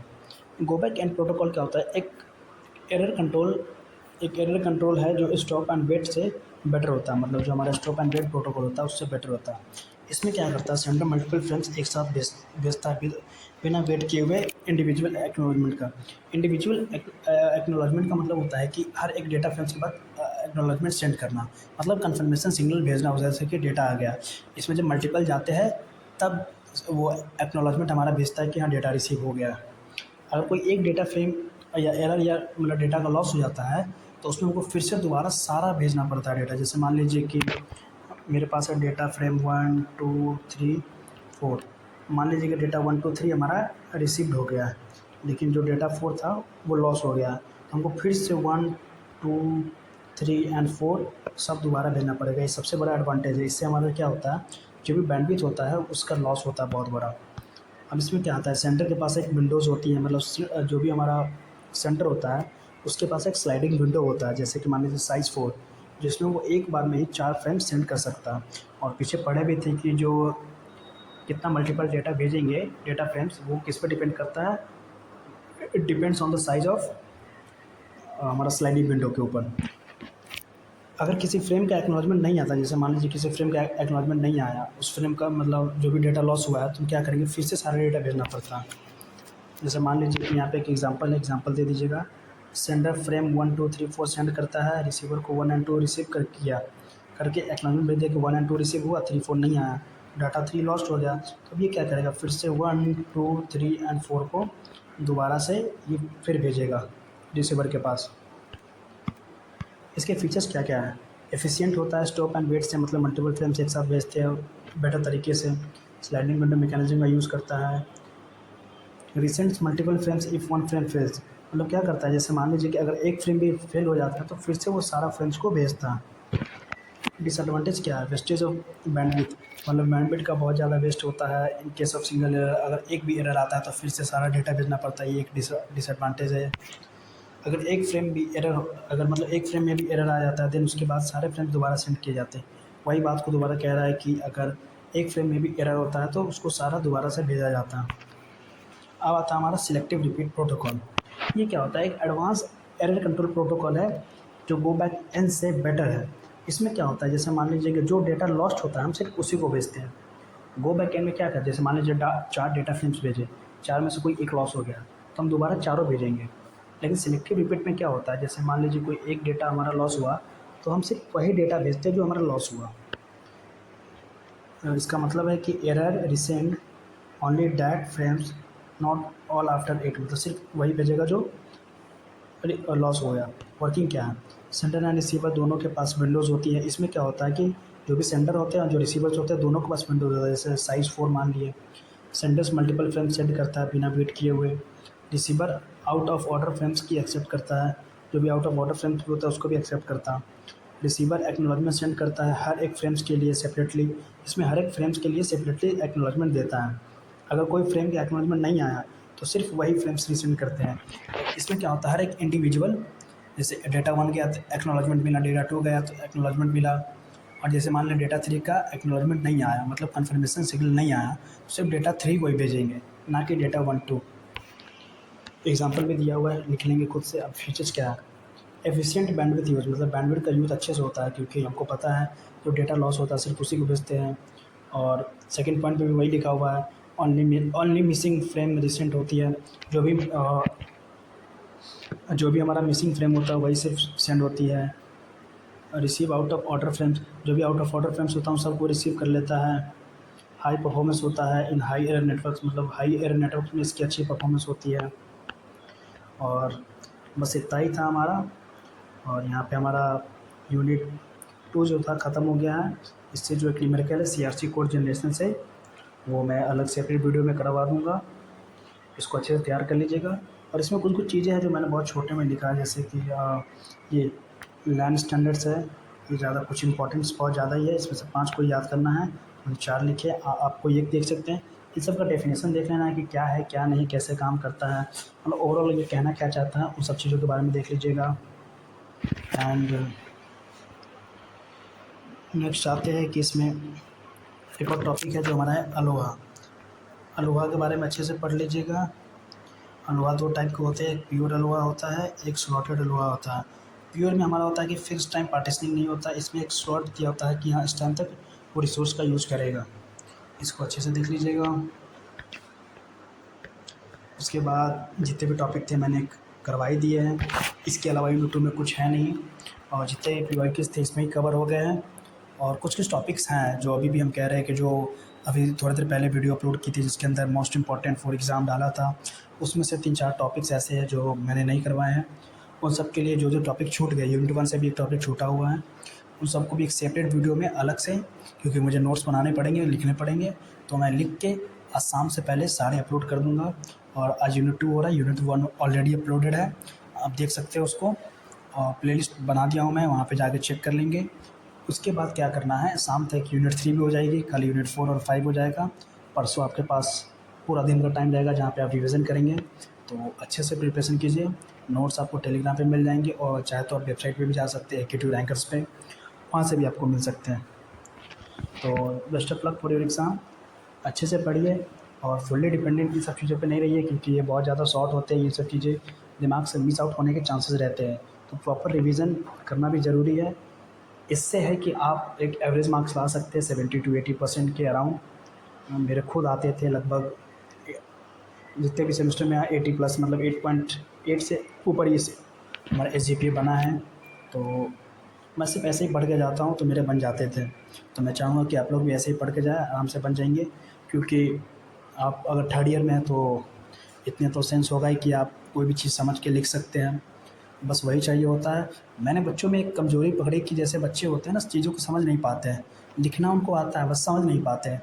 तो बस उसी चीज़ को मैं यहाँ पे वो चीज़ें कर रहा हूँ कि वो उसको समझ में भी आए, और एक स्ट्रक्चर देता हूँ कि कैसे एग्ज़ाम में लिखना। तो चलिए, बेस्ट ऑफ लक, तैयारी करते रहिए, इसको अच्छे से पढ़िए। और इसका अब जब एग्ज़ाम देने जाते हैं ना, उससे एक रात पहले क्या किया कीजिए, एक छोटा नोट्स बनाया कीजिए। जैसे ऐसे लिख लीजिए, फ्रेमिंग में पहला पॉइंट होता है हेडर, फिर होता है पेलोड, फिर होता है ट्रेलर। मतलब हेडिंग क्या, जो जो सब हेडिंग्स हैं उन सबको लिख लिख के, ताकि जो मेन हेडिंग्स होते हैं वो याद हो जाए। क्योंकि आप जब आपको वो हेडिंग्स याद रहेंगे तो आप उसके अंदर लिख सकते हैं, क्योंकि आपको पता, और इतना भी नहीं है कि आपको कुछ पता नहीं होगा, कि अब इतने बड़े हो चुके हैं आपकी चीज़ों को आप अच्छे से समझ सकते हैं। अब जैसे हेडर बोलेगा, अच्छा हेडर में क्या हो सकता है, अच्छा सोर्स और डेस्टिनेशन का मैक एड्रेस होता है, तो आप ऐसे रिलेट कर पाते हैं। हम डायरेक्ट पढ़ेंगे तो आपको कोई भी चीज़ समझ में नहीं आएगा, भले ही हिंदी में लिखा हुआ है, इंग्लिश में लिखा हुआ है या इंग्लिश में लिखा हुआ है। मैटर लैंग्वेज नहीं करता, मैटर करता है कि आप कैसे उस चीज़ों को पढ़ रहे हैं, किस तरीके से पढ़ रहे हैं। So it's all depends on you, मतलब आप कैसे करते हैं इन सब चीज़ों को। मैं तो चाहता हूँ कि आप बेटर करें और अच्छे से करें, अच्छे से तैयारी करें। All the very best. Hello everyone, welcome to Active Rankers. और यूनिट 3 स्टार्ट करने जा रहे हैं कंप्यूटर नेटवर्क का। और जो जो इम्पोर्टेंट क्वेश्चंस आए हुए पीवाईक्यूज़ में, सिर्फ वही टॉपिक्स कर रहे हैं, एक्स्ट्रा कुछ नहीं कर रहा हूँ मैं। और आपको डिटेल में पढ़ना है तो आप सिलेबस के अकॉर्डिंग पढ़ सकते हैं। मैं सिर्फ क्वेश्चन पेपर के अकॉर्डिंग नोट्स बनाया हूँ। तो इसमें जो सबसे ज़्यादा रिपीटेड मतलब जो क्वेश्चन थे सिर्फ वही है इसमें। इसमें जो पहला टॉपिक है वो हमारा IPv4 मतलब इंटरनेट प्रोटोकॉल वर्जन 4। इसको समझने से पहले हम समझते हैं कि इंटरनेट प्रोटोकॉल एक्चुअली होता क्या है। इंटरनेट प्रोटोकॉल एक्चुअली हमारा जो होता है एक तरह का एड्रेस होता है, जिससे हर डिवाइस जितने भी डिवाइसेस होते हैं जिसके अंदर एक नेटवर्क होता है, उन सभी डिवाइसेस को यूनिकली आइडेंटिफाई करने के लिए हम उसको एक IP एड्रेस देते हैं। एक तरीके का ये लॉजिकल एड्रेस होता है जो हम किसी भी डिवाइस को देते हैं ताकि उसको हम यूनिकली आइडेंटिफाई कर पाएँ। तो इसके भी दो वर्ज़न हैं, एक है हमारा IPv4, एक है हमारा IPv6। इन दोनों अलग अलग वर्जन्स है। जब हमारा अभी पढ़ेंगे तो समझ में आ जाएगा डिफरेंस क्या है। IPv4 हमारा इंटरनेट प्रोटोकॉल वर्जन 4 होता है। इसके अंदर 32 बिट्स होते हैं एड्रेस सिस्टम, जैसे एग्जांपल में 192.168.0.1 ऐसे लिखते हैं हम। इसके अंदर ना जो हमारे एड्रेसेस हैं मतलब total approx 4.3 billion unique address इसके अंदर स्टोर कर सकते हैं मतलब प्रोवाइड कर सकते हैं, मतलब इस 32 बिट एड्रेस के अकॉर्डिंग। इसका जो एड्रेस फॉर्मेट होता है वो decimal numbers separated by dots, मतलब डेसिमल नंबर्स का यूज़ करते हैं जो कि डॉट से हम उसको सेपरेट करते हैं, जैसे 192.16 ऐसे पॉइंट लिखा हुआ है। बहुत ज़्यादा यूज़ होता है लेकिन एड्रेस शॉर्टेज का इशू है। 32 बिट्स का यूज़ करते हैं लेकिन बहुत सारे डिवाइसेस आने की वजह से क्या होता है कि एड्रेस का सॉर्टिंग होने लगा। इसकी वजह से हम IPv6 पे शिफ्ट हो गए हम लोग। मतलब अभी भी IPv4 चल ही रहा है लेकिन जैसे जैसे डिवाइसेस बढ़ रहा है वैसे वैसे कुछ कुछ डिवाइसेस को IPv6 भी दिया जा रहा है। इसके अंदर ना सिक्योरिटी बिल्डिंग नहीं होते हैं, मतलब पहले से ही सिक्योरिटी नहीं होती है। एक्सटर्नल प्रोटोकॉल्स का यूज़ करते हैं हम, जैसे कि IPSEC यूज़ किया जाता है। नेटवर्क एड्रेस ट्रांसलेशन का यूज़ करता है एक्सटेंड एड्रेस स्पेस, मतलब अगर एड्रेस स्पेस अगर हमको बढ़ाना होता है तो ये नेटवर्क एड्रेस ट्रांसलेशन का यूज़ करता है। फिर आता है और इसमें जो क्वेश्चन है कि हाँ इसको क्या कहते हैं, इसको क्या कहते हैं, इसको क्या कहते हैं, ये सब चीज़ें बहुत ईजी हैं, उन सब चीज़ों को अच्छे से समझ लीजिएगा। जो मेन डिफरेंस है IPv4 में और IPv6 में मैं सिर्फ वही बता रहा हूँ ताकि आपको एक ओवरऑल कंसेप्ट मिले। एक है हमारा फिर है IPv6, ये हमारा इंटरनेट प्रोटोकॉल वर्जन 6 होता है। ये यूज़ करता है 128 बिट का और इसको हेक्साडेसिमल्स में भी लिखते हैं, हेक्साडेसिमल नंबर सिस्टम में लिखते हैं और इसको सेपरेट किया जाता है कॉलन से। इसका जो फॉर्मेट होता है ये कुछ इस तरह का होता है। टोटल 304 अनडेसिलियन एड्रेसेस है इसके मतलब आप समझ सकते हैं कि जब तक अर्थ हमारी एग्जिस्ट करेगी तब तक मान लीजिए आने वाले टाइमों में बहुत सारे लगभग जब से लेके मतलब जब से अर्थ का फॉर्मेशन हुआ लेकिन अगर अभी तक उस टाइम से अगर रोज़ एक एक डिवाइस बने तब भी ये क्या कर सकता है, उतने डिवाइसेस को नेटवर्क एक हमारा IP एड्रेस प्रोवाइड कर सकता है। इसके अंदर इतना ज़्यादा एड्रेस प्रोवाइड करने की कैपेबिलिटी है। डिज़ाइन टू रिप्लेस IPv4, मतलब डिज़ाइन किया गया था IPv4 को रिप्लेस करने के लिए। इसके पास with more scalability, security and IPSC built in होते हैं, इसके अंदर सिक्योरिटी बिल्ट इन होता है और हमें नेट की नीड नहीं होती इसके अंदर। अब यहाँ पे मतलब शॉर्ट में समरी किया हुआ है कि IPv4 IPv6 में क्या क्या डिफरेंस है। अब ICMP क्या होता है, इंटरनेट कंट्रोल मैसेज प्रोटोकॉल। ये एक तरीके का नेटवर्क लेयर प्रोटोकॉल होता है जो क्या करता है mainly error reporting and diagnose, मतलब उसको डिटेक्ट करने के लिए यूज़ होता है, मतलब एरर को रिपोर्ट करने और उसको फाइंड आउट करने के लिए यूज़ होता है इसका। ICMP का यूज़ राउटर्स एंड डिवाइस करते हैं, मतलब ICMP का जो यूज़ होता है वो राउटर्स करते हैं हमारे और जो डिवाइस करते हैं, मतलब एक दूसरे को नेटवर्क प्रॉब्लम्स के बारे में इन्फॉर्म करने के लिए। मतलब राउटर्स जैसे राउटर से बहुत सारे डिवाइस कनेक्टेड होते हैं तो उन सभी को नेटवर्क से रिलेटेड प्रॉब्लम को इन्फॉर्म करते हैं, उसके लिए यूज़ होता है। ICMP क्या करता है, डेटा का ट्रांसफ़र नहीं करता। ICMP क्या करता है, डेटा ट्रांसफ़र नहीं करता, सिर्फ एक मैसेज, एक कंट्रोल मैसेज सेंड करता है, जैसे कि डेस्टिनेशन अनरीचेबल, जो भी डेस्टिनेशन हमारा वो अनरीचेबल है, टाइम एक्सीड कर गया, इको रिक्वेस्ट मतलब reply used in ping and trace route जैसे टूल्स ICMP के थ्रू काम करते हैं। जो हमारे पिंग है और ट्रेस राउट जैसे टूल्स होते हैं वो ICMP के थ्रू काम करते हैं। अब पिंग क्या होता है, पिंग क्या करता है, चेक करता है कि जो भी डिवाइस है वो अवेलेबल है कि नहीं। अब ट्रेस रूट क्या है, जो हमारा रूट ट्रेस करता है। अच्छा, ट्रेस रूट जो होता है क्या करता है, एक जो हमारा जो राउट होता है मतलब रूट जो होता है उसको ट्रेस करता है, मतलब सोर्स से डेस्टिनेशन तक का एक रूट को ट्रेस करता है कि कैसे कैसे पाथ है। आईसीएमपी जो हमारा है, इंटरनेट कंट्रोल मैसेज प्रोटोकॉल, ये आईपी प्रोटोकॉल के अंदर ही काम करता है, मतलब इंटरनेट प्रोटोकॉल के अंदर ही काम करता है, टीसीपी और यूडीपी के अंदर काम नहीं करता। ICP messages are encapsulated in IP packets. जो हमारा आईसीएमपी जो मैसेजेस होते हैं वो क्या होता है, इनकैप्सुलेट होते हैं, मतलब आईपी पैकेट के अंदर। और आईसीएमपी का वर्जन है वही वही आईसीएमपी का दो वर्जन हमारे, IPv4 के लिए हमारा ICMP-v4 और IPv6 के लिए हमारा ICMP-v6। एग्जांपल जैसे मान लीजिए कि अगर आप किसी अनरीचेबल सर्वर को पिंग करते हो एंड रिप्लाई नहीं मिलता तो आईसीएमपी मैसेज डेस्टिनेशन रीचेबल नहीं। जैसे मान लीजिए कि कह रहा है कि आप किसी जैसे जो अनरीचेबल सर्वर, जैसे मान लीजिए कोई सर्वर है जिसको हम रीच नहीं कर पा रहे हैं और वहाँ से रिप्लाई नहीं मिलता, तो आईसीएमपी जो मैसेज है क्या कहेगा, एक मैसेज हमको दे देगा कि डेस्टिनेशन पे हम पहुँच नहीं पा रहे, डेस्टिनेशन अनरीचेबल। अब राउटिंग एल्गोरिदम क्या है? राउटिंग एल्गोरिदम डिसाइड करता है कि डेटा पैकेट्स नेटवर्क के अंदर कौन सा पाथ फॉलो करे तो रीच डेस्टिनेशन एफिशिएंटली। मतलब डेस्टिनेशन को एफिशिएंटली पहुंचने के लिए जो डेटा पैकेट्स है नेटवर्क के अंदर कौन सा पाथ को फॉलो करे, वो हमारा राउटिंग एल्गोरिदम डिफाइन करता है। मतलब डेस्टिनेशन तक पहुंचने के लिए मतलब अच्छे तरीके से अपने डेस्टिनेशन तक पहुंचने के लिए हम कौन सा पाथ का यूज करेंगे डेटा पैकेट नेटवर्क के अंदर भेजने के लिए, वो राउटिंग एल्गोरिदम डिसाइड करता है। एक तरीके से पाथ डिसाइड करता है सबसे बेस्ट पाथ कौन सा होगा। टाइप्स ऑफ राउटिंग एल्गोरिदम दो तरह के होते हैं शायद, एक स्टैटिक है हमारा, दूसरा डायनेमिक है। स्टैटिक राउटिंग क्या होता है? मैनुअली कॉन्फ़िगर्ड राउट्स, ये जो भी क्या करता है मैनुअली, हमें खुद करना पड़ता है राउट्स को कॉन्फ़िगर। राउट चेंज नहीं होती अनलेस मैनुअली अपडेट करो। इसमें जो रूट्स होते हैं हमारे वो चेंज नहीं किए जाते जब तक हम अपने मैनुअली खुद से चेंज नहीं करते। सिंपल होता है लेकिन स्केलेबल नहीं है ये ज़्यादा। डायनेमिक राउटिंग क्या होता है? इसमें जो रूट्स होते हैं ऑटोमेटिकली अपडेट होते हैं नेटवर्क कंडीशन पे। जो भी नेटवर्क की कंडीशन है उसके अकॉर्डिंग क्या होता है, जो भी हमारा राउटर्स है वो ऑटोमेटिकली अपडेट होते रहता है। मतलब ये प्रोटोकॉल्स का यूज़ करता है जैसे कि RIP, OSPF, EIGRP, BGP। अब मेन राउटिंग एल्गोरिदम कौन कौन से हमारे? पहला है डिस्टेंस वेक्टर एल्गोरिदम। राउटर्स अपने नेबर को डिस्टेंस बताता है। इसमें क्या करता है, जो भी राउटर्स होता है वो अपने बगल वाले को डिस्टेंस बताता है कि इतना डिस्टेंस है। जैसे एग्जांपल में यूज़ करते हैं हम routing information protocol RIP. Simple होता है लेकिन स्लो होता है, सिंपल है बट स्लो कन्वर्जन, जो भी इसका कन्वर्जन होता है वो स्लो होता है। चांसेस ऑफ राउटिंग लूप्स, मतलब राउटिंग लूप्स का चांसेस होता है। लूप का मतलब होता है कि एक ही चीज़ में फंसे रह जाएंगे वो। दूसरा हमारा लिंक स्टेट एल्गोरिदम। हर राउटर नेटवर्क टोपोलॉजी का मैप बताता है। इसमें क्या करता है, जितने भी राउटर्स होते हैं उसके नेटवर्क टोपोलॉजी है उसका मैप बताता है। Router exchange like state packets, router का एक्सचेंज होता है जैसे कि स्टेट पैकेट्स का, link state packets.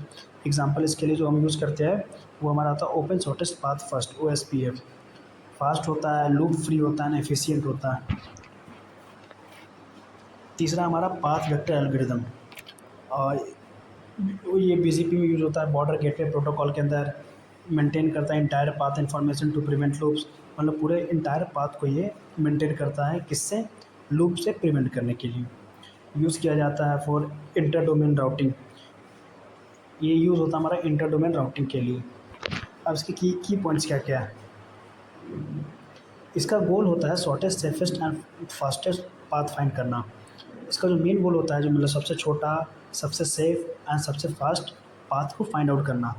Factors like bandwidth, delay, loop count, reliability affect route selections. जो भी हमारा था जैसे बैंडविड्थ हो गया, डिले हो गया, लूप काउंट होता है, रिलायबिलिटी, ये सब क्या करता है, रूट के सिलेक्शन को अफेक्ट करता है। Dynamic routing is best for large और चेंजिंग नेटवर्क। जो डायनेमिक राउटिंग है वो लार्ज और चेंजिंग नेटवर्क के लिए बहुत ज़्यादा बेस्ट है, बेस्ट है हमारा ये, सब बहुत अच्छा है। और जो सबसे इम्पोर्टेंट टॉपिक है, एक तरीके से कह सकते हैं कि दो तीन बार पूछ चुका है, कंजेशन कंट्रोल। कंजेशन का मतलब क्या होता है? कंजेशन तब होती है जब network has too much of traffic, जब नेटवर्क के पास बहुत ज़्यादा ट्रैफिक होता है, resources like bandwidth and buffers limited हो। जैसे बहुत ज़्यादा ट्रैफिक और बैंडविड्थ जो होता है वो हमारा जो भी बैंडविड्थ होता है और जो बफर होता है हमारा वो लिमिटेड होता है।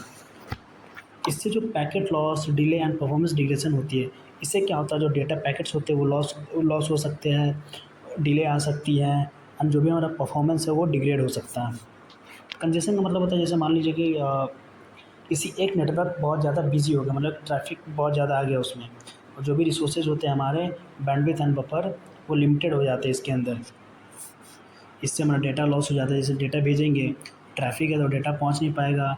Delay delay in the sense कि जैसे मान लीजिए कि आप कार से जा रहे हैं, आपके आगे 4 कार खड़ी है और आपको स्पेस नहीं है जाने की आगे, तो आप उसके अकॉर्डिंग ही चलेंगे और आपको डिले हो जाएगी जो जहाँ भी आपको पहुँचना होगा, और आपकी जो ड्राइविंग स्पीड होगी जिसको हम परफॉर्मेंस बोलेंगे वो भी डिग्रेड हो जाती है इससे।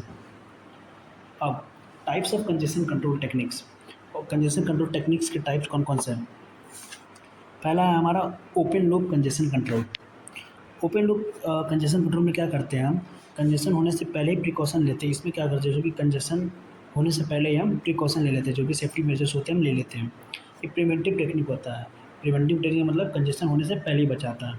एग्जाम्पल में जैसे ट्रैफिक सेपिंग हो गया, एडमिशन कंट्रोल, रिसोर्स रिजर्वेशन, ये सब। फिर दूसरा हमारा close loop congestion control. Close loop congestion control क्या होता है, ये तब काम करता है जब कंजेशन डिटेक्ट हो जाता है। वो था इससे पहले जो हम पढ़े थे ओपन लूप, कंजेशन होने से पहले प्रिकॉशन ले लेते थे जो भी सेफ्टी मेजर्स थे। क्लोज लूप में जब एक बार कंजेशन डिटेक्ट हो जाता है तब ये काम करता है। इसमें system monitor, detect and react करता है।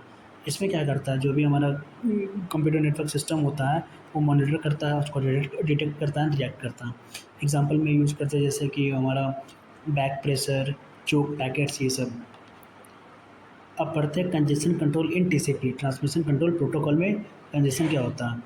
टीसीपी में कुछ इंपॉर्टेंट टेक्निक्स यूज़ होती हैं, जैसे कि slow start, congestion avoidance, fast restraint and fast recovery. इसको अच्छे से पढ़ते हैं। टीसीपी में कुछ इंपॉर्टेंट टेक्निक्स यूज़ होती है, जैसे कि स्लो स्टार्ट। जब कनेक्शन स्टार्ट होता है टीसीपी कंजेशन विंडोज़ को स्लोली इंक्रीज़ कर देता है। जैसे ही हमारा जब कनेक्शन स्टार्ट होता है, जो हमारा ट्रांसमिशन प्रोटोकॉल कंजेशन होता है, जो भी हमारा विंडो होता है उसको स्लोली इंक्रीज़ कर देता है, मतलब धीरे से उसको बढ़ा देता है।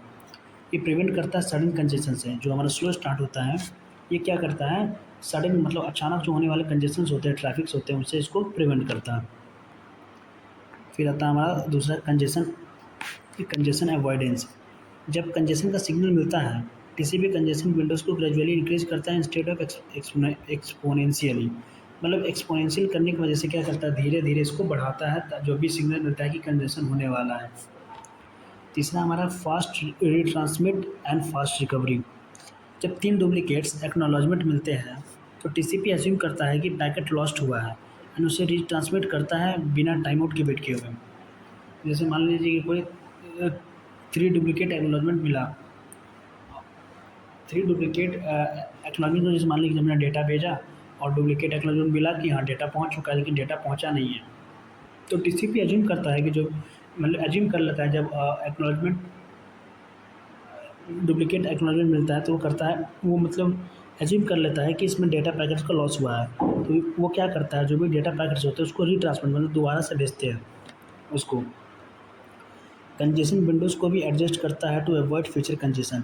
कंजेशन क्या करता है, जो भी विंडोज़ होते हैं हमारे उसको भी एडजस्ट करता है ताकि फ्यूचर में होने वाले कंजेशन को अवॉइड कर सके। अब इंडिकेटर क्या है, क्या क्या है कंजेशन के, जैसे कि डेटा भेजे में डिले होना, पैकेट का लॉस होना, टाइम आउट हो जाना। जैसे मान लीजिए कि टाइमर सेट है कि 30 सेकंड में आपको 4 डेटा पैकेट्स भेजने हैं लेकिन आप नहीं भेज पाए तो वो टाइम आउट हो गया। फिर high queue length at routers, मतलब बहुत लंबा कतार लगा हुआ है कि इतने देर के बाद डेटा जाएगी। ये सब क्या होता है, एक तरीके के हमारे कंजेशन का इंडिकेटर। कंजेशन का मतलब होता है कि एक नेटवर्क में जब ट्रैफिक है, डेटा भेजने में डिले होता है, डेटा का लॉस होता है, टाइम आउट होता है, इन सब चीज़ों पे जब परफॉर्मेंस डिग्रेड होती है, ये सब हमारा कंजेशन का एक, जैसे नहीं कहते होगे कि बहुत ज़्यादा कंजेस्टेड हो गया है, मतलब ऐसे बोल देते हैं हम लोग डे टू डे लाइफ में। तो कंजेस्टेड मतलब क्या होता है, बहुत ज़्यादा ट्रैफिक हो गया एक तरीके से। अब बेसिक नेटवर्किंग के अंदर कुछ कुछ चीज़ें आती है, जैसे हमारा है आईपी। आईपी क्या होता है, आईपी एक तरीके का इंटरनेट प्रोटोकॉल, एक लॉजिकल एड्रेसिंग होती है जो हर एक डिवाइस को यूनिकली मतलब यूनिक एड्रेस असाइन करता है ताकि डेटा करेक्ट डिवाइस तक पहुंच सके। और आईपी एड्रेस के जरिए मान लीजिए कि हम एक डेटा भेज रहे हैं तो एक करेक्ट आईपी अगर रहेगा तो हम उसी डिवाइस पे ही डेटा भेज सकते हैं आईपी की मदद से। इसके 2 टाइप्स होते हैं, IPv4, IPv6। इसको हम स्टार्टिंग में ही पढ़ चुके हैं। आईपी एड्रेस का काम होता है सोर्स से डेस्टिनेशन तक डेटा पैकेट सेंड करना। आईपी का जो काम होता है मतलब सोर्स से लेकर डेस्टिनेशन तक डेटा पैकेट्स को सेंड करना ताकि किसी और डिवाइस पे वो डेटा ना जाए। अब हमारा दूसरा ARP, address resolution protocol. ARP का यूज़ होता है जब हमें किसी डिवाइसेस का मैक एड्रेस फाइंड आउट करना हो आईपी एड्रेस से। हाँ, एआरपी क्या करता है, जब हमारे पास आईपी एड्रेस हो और उसका मैक एड्रेस फाइंड आउट करना हो तो हम एआरपी का यूज़ करते हैं। ये प्रोटोकॉल नेटवर्क में ब्रॉडकास्ट करके पूछता है, मतलब ये क्या करता है, प्रोटोकॉल नेटवर्क के अंदर ब्रॉडकास्ट करके पूछता है हु हैज़ आईपी एड्रेस इतना इतना, टेल मी योर मैक। ये सीधा क्या कहता है, मतलब नेटवर्क के अंदर जाता है और सीधा पूछता है हु हैज़, मतलब किसके पास आईपी एड्रेस इतना इतना है, वो अपना मैक एड्रेस बताए। जैसे मान लीजिए आप क्लास में गए, किसी का रोल नंबर याद है, रोल नंबर एक आईपी एड्रेस हो गया और मैक एड्रेस उसका नेम हो गया। एक एग्जांपल के लिए लेके जाए, तो आप क्लास में गए, आपको नेम नहीं पता उस बच्चे का, तो आप बोले कि रोल नंबर इतना इतना किसका है, तो वो बच्चा बोलेगा कि मेरा है, तो वो एक मैक एड्रेस हो गया। ऐसे फाइंड आउट करते हैं एआरपी में।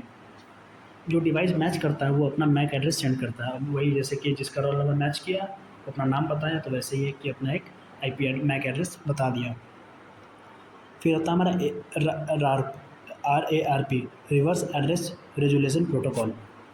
जो हमारा रिवर्स एड्रेस रेजोल्यूशन प्रोटोकॉल होता है का वर्क एआरपी से अपोजिट होता है। इसका जो काम होता है वो अपोजिट होता है।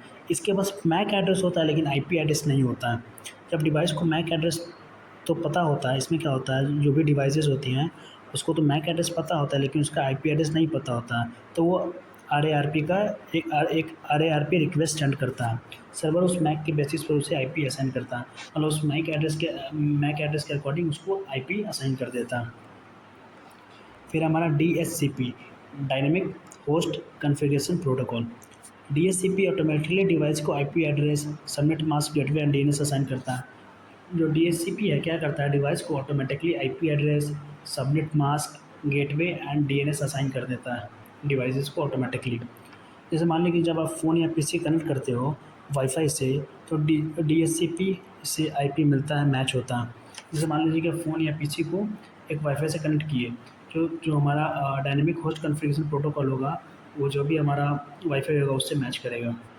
ये प्रोसेस मोस्टली 4 स्टेप में होती है।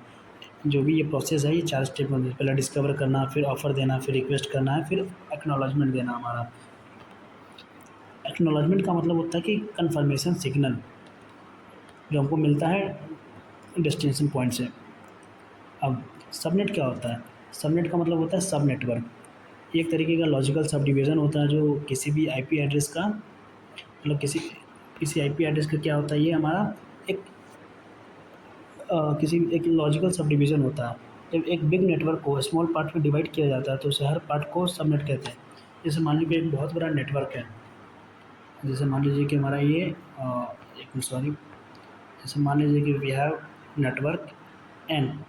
जब इस नेटवर्क को हर एक छोटे छोटे पार्ट में डिवाइड किया, जैसे N1, N2, N3, then in तीनों को हम लोग बोलेंगे कि ये सबनेट है, मतलब सब नेटवर्क का सब पार्ट।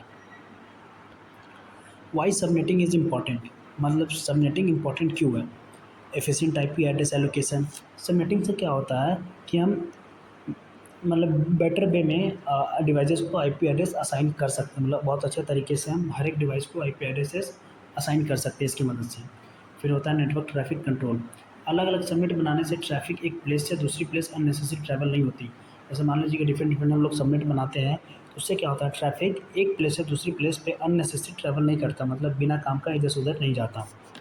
फिर होता है हमारा इम्प्रूव सिक्योरिटी, मतलब हर सबनेट को सेपरेट कॉन्फ़िगर करके सिक्योरिटी इंक्रीज़ की जा सकती है। मतलब जितने भी सबनेट होते हैं उन सबको मतलब कॉन्फ़िगर करके उसमें अंदर कुछ चेंजमेंट करके उसके क्या करते हैं, उसकी सिक्योरिटी को हम इंक्रीज़ कर सकते हैं। दूसरा लास्ट हमारा, शायद लास्ट ही, 1 मिनट, ईज़ी नेटवर्क मैनेजमेंट करते हैं। बिग नेटवर्क को मैनेज करना हार्ड होता है। जैसे बहुत बड़ा कोई नेटवर्क है तो उसको मैनेज करना, उसको हैंडल करना बहुत ज़्यादा कॉम्प्लेक्स हो जाएगा। लेकिन जब हम सबनेट में बाँट देते हैं छोटे छोटे नेटवर्क्स पे, तो उनको हैंडल करना या मैनेज करना बहुत ईज़ी हो जाता है, हमारे लिए मैनेजेबल बन जाता है। अब सबनेटिंग में एक आईपी एड्रेस को 2 पार्ट्स में डिवाइड किया जाता है। सबनेटिंग में क्या करते हैं हम, जो भी हमारा आईपी एड्रेस गिवन होता है उसको 2 पार्ट्स में डिवाइड करते हैं। एक होता है हमारा नेटवर्क आईडी, दूसरा होता है हमारा होस्ट आईडी। एंड फिर होस्ट आईडी का कुछ पार्ट लेके एक सबनेट आईडी क्रिएट किया जाता है। उसके बाद क्या करते हैं, जो भी हमारा एक होस्ट आईडी होता है उसका कुछ पार्ट लेके हम एक सबनेट आईडी क्रिएट करते हैं। होस्ट आईडी के कुछ पार्ट लेके हम एक सबनेट आईडी क्रिएट करते हैं। इससे पता चलता है कि कौन सा होस्ट कौन से सबनेट में है।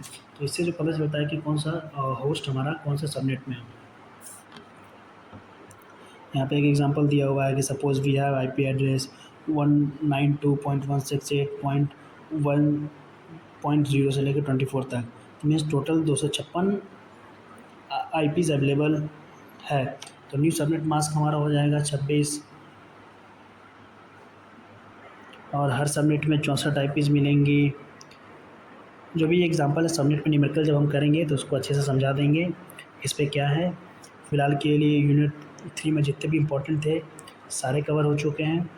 एक जो न्यूमेरिकल बच जाता है सबनेटिंग से, वो हो सकता है कल शाम तक मैं अपलोड कर दूँ, और यूनिट बच जाएंगे यूनिट 4 और 5, वो भी कल अपलोड हो जाएंगे, और न्यूमेरिकल का एक अलग से वीडियो होगा उस पर सारे अपलोड हो जाएंगे। तो वीडियो को अच्छे से देखिए, समझिए, and very best of luck for your exam. Good day. Hello everyone, आप सभी का स्वागत है एग्जीक्यूटिव रैंकर्स पे। और मैं उम्मीद करता हूँ कि आप लोगों के जो कंप्यूटर नेटवर्क के पेपर है 6 तारीख को, आप लोग उसकी तैयारी अच्छे से कर रहे होंगे। तो जैसे कि कल रात को आरसीबी जीत गई है, तो आप लोग शायद मैच देखने में बिज़ी होंगे, तो कोई बात नहीं, अभी भी टाइम है। एग्जीक्यूटिव रैंकर्स आप ही के लिए है कि एक रात पहले भी पढ़ के जाएंगे तो आप अच्छा लिख के आएंगे, इसकी गारंटी मैं लेता हूँ। तो चलिए शुरू करते हैं यूनिट 4। यूनिट 4 में जो इम्पोर्टेंट है सिर्फ हम लोग वही करेंगे, जो एग्ज़ाम में आ चुके हैं वही करेंगे, एक्स्ट्रा फालतू चीज़ें नहीं करेंगे। अगर किसी को लग रहा होगा कि ये तो बहुत कम है, तो मैं उनको बता दूं कि मैं सिलेबस के अकॉर्डिंग नहीं चलता हूं, मैं जो प्रीवियस ईयर क्वेश्चंस आते हैं मैं उसके अकॉर्डिंग चलता हूं, क्योंकि वही क्वेश्चंस रिपीट होते हैं AQ2 में। और ये मैं अपने पर्सनल एक्सपीरियंस के साथ कह रहा हूँ, क्योंकि मैंने बहुत सारे एग्ज़ाम दिए AQ2 के, तो मुझे पता है कहाँ से क्वेश्चंस कैसे आते हैं। हाँ, कभी कभी होता है कि पेपर्स कहीं और से बन जाते हैं, थोड़ा टफ बन जाता है। अब जैसे सॉफ्टवेयर इंजीनियरिंग में हो चुका था, एक ही क्वेश्चन में 3-4 क्वेश्चन पूछ लिए थे, तो कभी कभी हो जाता है, लेकिन फिर भी इतना इनफ है कि 30-40 तो स्कोर कम से कम यहाँ से इस नोट से कर ही लेंगे। कम से कम कितना भी पेपर हार्ड बनाए, 30 to 40 मार्क्स कहीं नहीं गए आपके 70 में से। तो it's all depends on you कि आप कैसा लिखते हैं, कैसा क्या करते हैं। और तो चलिए शुरू करते हैं। पहला है लॉजिकल एड्रेसिंग क्या होता है। यूनिट जब हम 3 पढ़ रहे थे आईपी एड्रेसेस, तो उसमें मैंने बताया था कि लॉजिकल एड्रेसिंग क्या होता है। लॉजिकल एड्रेस एक टाइप का सॉफ्टवेयर बेस्ड एड्रेस होता है। जो सॉफ्टवेयर बेस्ड एड्रेस होता है, हर डिवाइस को यूनिकली आइडेंटिफाई करने के लिए, या जो डेटा को होता है सही डेस्टिनेशन पे भेजने के लिए हम आईपी एड्रेस का यूज़ करते हैं। तो ये क्या करता है, हर डिवाइस को, मतलब हर जितने भी नेटवर्किंग डिवाइस है, सबके पास एक यूनिक एड्रेस होता है। उसी को हम लोग बोलते हैं आईपी एड्रेस, जिसको बोलते हैं इंटरनेट प्रोटोकॉल एड्रेस। इसका सबसे कॉमन एग्जांपल आईपी एड्रेस। अब नेक्स्ट टॉपिक है, ये 2 मार्क्स में आया होता है इसलिए लिख दिया हूँ। फिर है फंक्शनैलिटी ऑफ ट्रांसपोर्ट लेयर। अब ट्रांसपोर्ट लेयर के क्या क्या फंक्शनैलिटीज़ हैं। तो ट्रांसपोर्ट लेयर एक ओएसआई का 4th लेयर है। जैसे हम लोग को पता है कि ओएसआई का जो 4th लेयर होता है हमारा ट्रांसपोर्ट लेयर है। तो इसका मेन काम होता है end to end communication manage करना। इसका जो वर्किंग है हमारा, तो ये क्या करता है, जो ट्रांसपोर्ट लेयर होता है एंड टू एंड कम्युनिकेशन को मैनेज करता है। इसका मतलब है कि जैसे सेंडर से रिसीवर तक डेटा को सही तरीके से सेंड करना एंड रिसीव करना। जो सेंडर या रिसीवर, मतलब सेंडर से, जैसे मान लीजिए मैंने आपको डेटा भेजा, तो जो भी डेटा भेजूँगा वो सही तरीके से हो एंड सही तरीके से सेंड किया हुआ डेटा अच्छे से रिसीव हो। इन सब चीज़ों को ये मैनेज करता है। इसके मेन फंक्शंस क्या क्या हैं, जैसे कि सेगमेंटेशन एंड रीअसेंबली करता है, एंड टू एंड कम्युनिकेशन करता है, फ्लो कंट्रोल को मैनेज करता है, एरर कंट्रोल करता है, कनेक्शन कंट्रोल करता है, मल्टीप्लेक्सिंग एंटी मल्टीप्लेक्सिंग भी करता है। अब जो 2 नंबर में क्वेश्चन आया था, रेंजेस ऑफ आईपी एड्रेसेस क्या क्या होते हैं class A B C and D का। तो बहुत सिंपल है, मतलब एक क्लास ए है आईपी एड्रेस, क्लास बी है, क्लास सी है, क्लास डी, तो उन सबके रेंजेस क्या क्या है। तो क्लास ए का जो रेंज है वो है हमारा 0 से लेकर 127 तक, और क्लास बी का है 128 से 191, फिर 192 से 223, और 224 से 239 है क्लास डी का। 2 मार्क्स में आया हुआ क्वेश्चन है, तो वो करके जाना है। अब जो मेन हमारा जो यहाँ से आता है टीसीपी यूडीपी प्रोटोकॉल्स, ये सब तो चलिए टीसीपी को समझते हैं होता क्या। टीसीपी ट्रांसमिशन कंट्रोल प्रोटोकॉल, ये क्या है? ये एक reliable and connection oriented protocol है जो ट्रांसपोर्ट लेयर पे काम करता है। टीसीपी हमारा ट्रांसपोर्ट लेयर पे काम करता है और ये एक रिलायबल एंड कनेक्शन ओरिएंटेड है। इसका यूज़ तब होता है जब डेटा को सिक्योर एंड सही ऑर्डर में सेंड करना इंपॉर्टेंट होता है।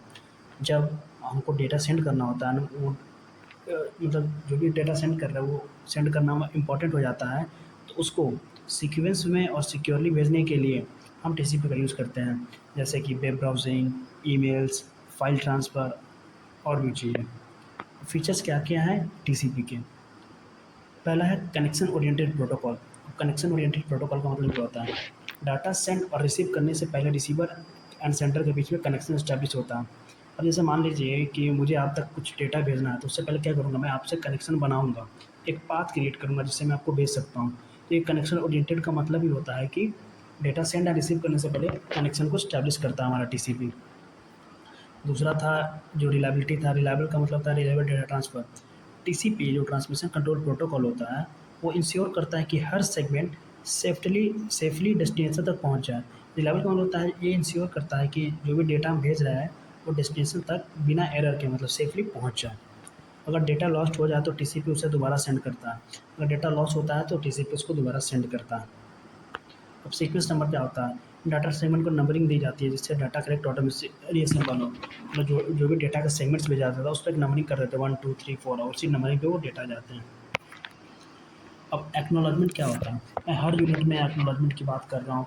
ये हमारा एक कन्फर्मेशन सिग्नल होता है, जैसे कि रिसीवर हर सेगमेंट को एक्नॉलेजमेंट भेजता है। जैसे रिसीवर अगर एक सेगमेंट और डाटा रिसीव कर लिया तो उसका एक कन्फर्मेशन सिग्नल भेजेगा कि हाँ, yes I have receive the this data, तो वो कन्फर्मेशन होता है।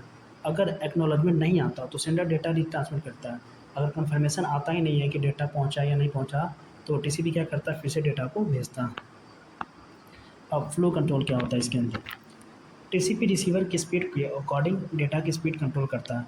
फ्लो कंट्रोल का मतलब क्या होता है? टीसीपी जो रिसीवर जो जैसे मान लीजिए कि मैं 4 शब्द बोल रहा हूँ और आपकी जो कैपेबिलिटी है 1 सेकंड में 4 शब्द बोल रहा हूँ और आपकी कैपेबिलिटी है कि 1 सेकंड में आप सिर्फ 2 ही शब्द समझ सकते हैं। तो ये फ्लो कंट्रोल क्या करता है? जैसे आप जैसे 2 समझ रहा है, तो वो मुझे ऐसा बना देगा कि मैं 2 ही शब्द बोलूँ।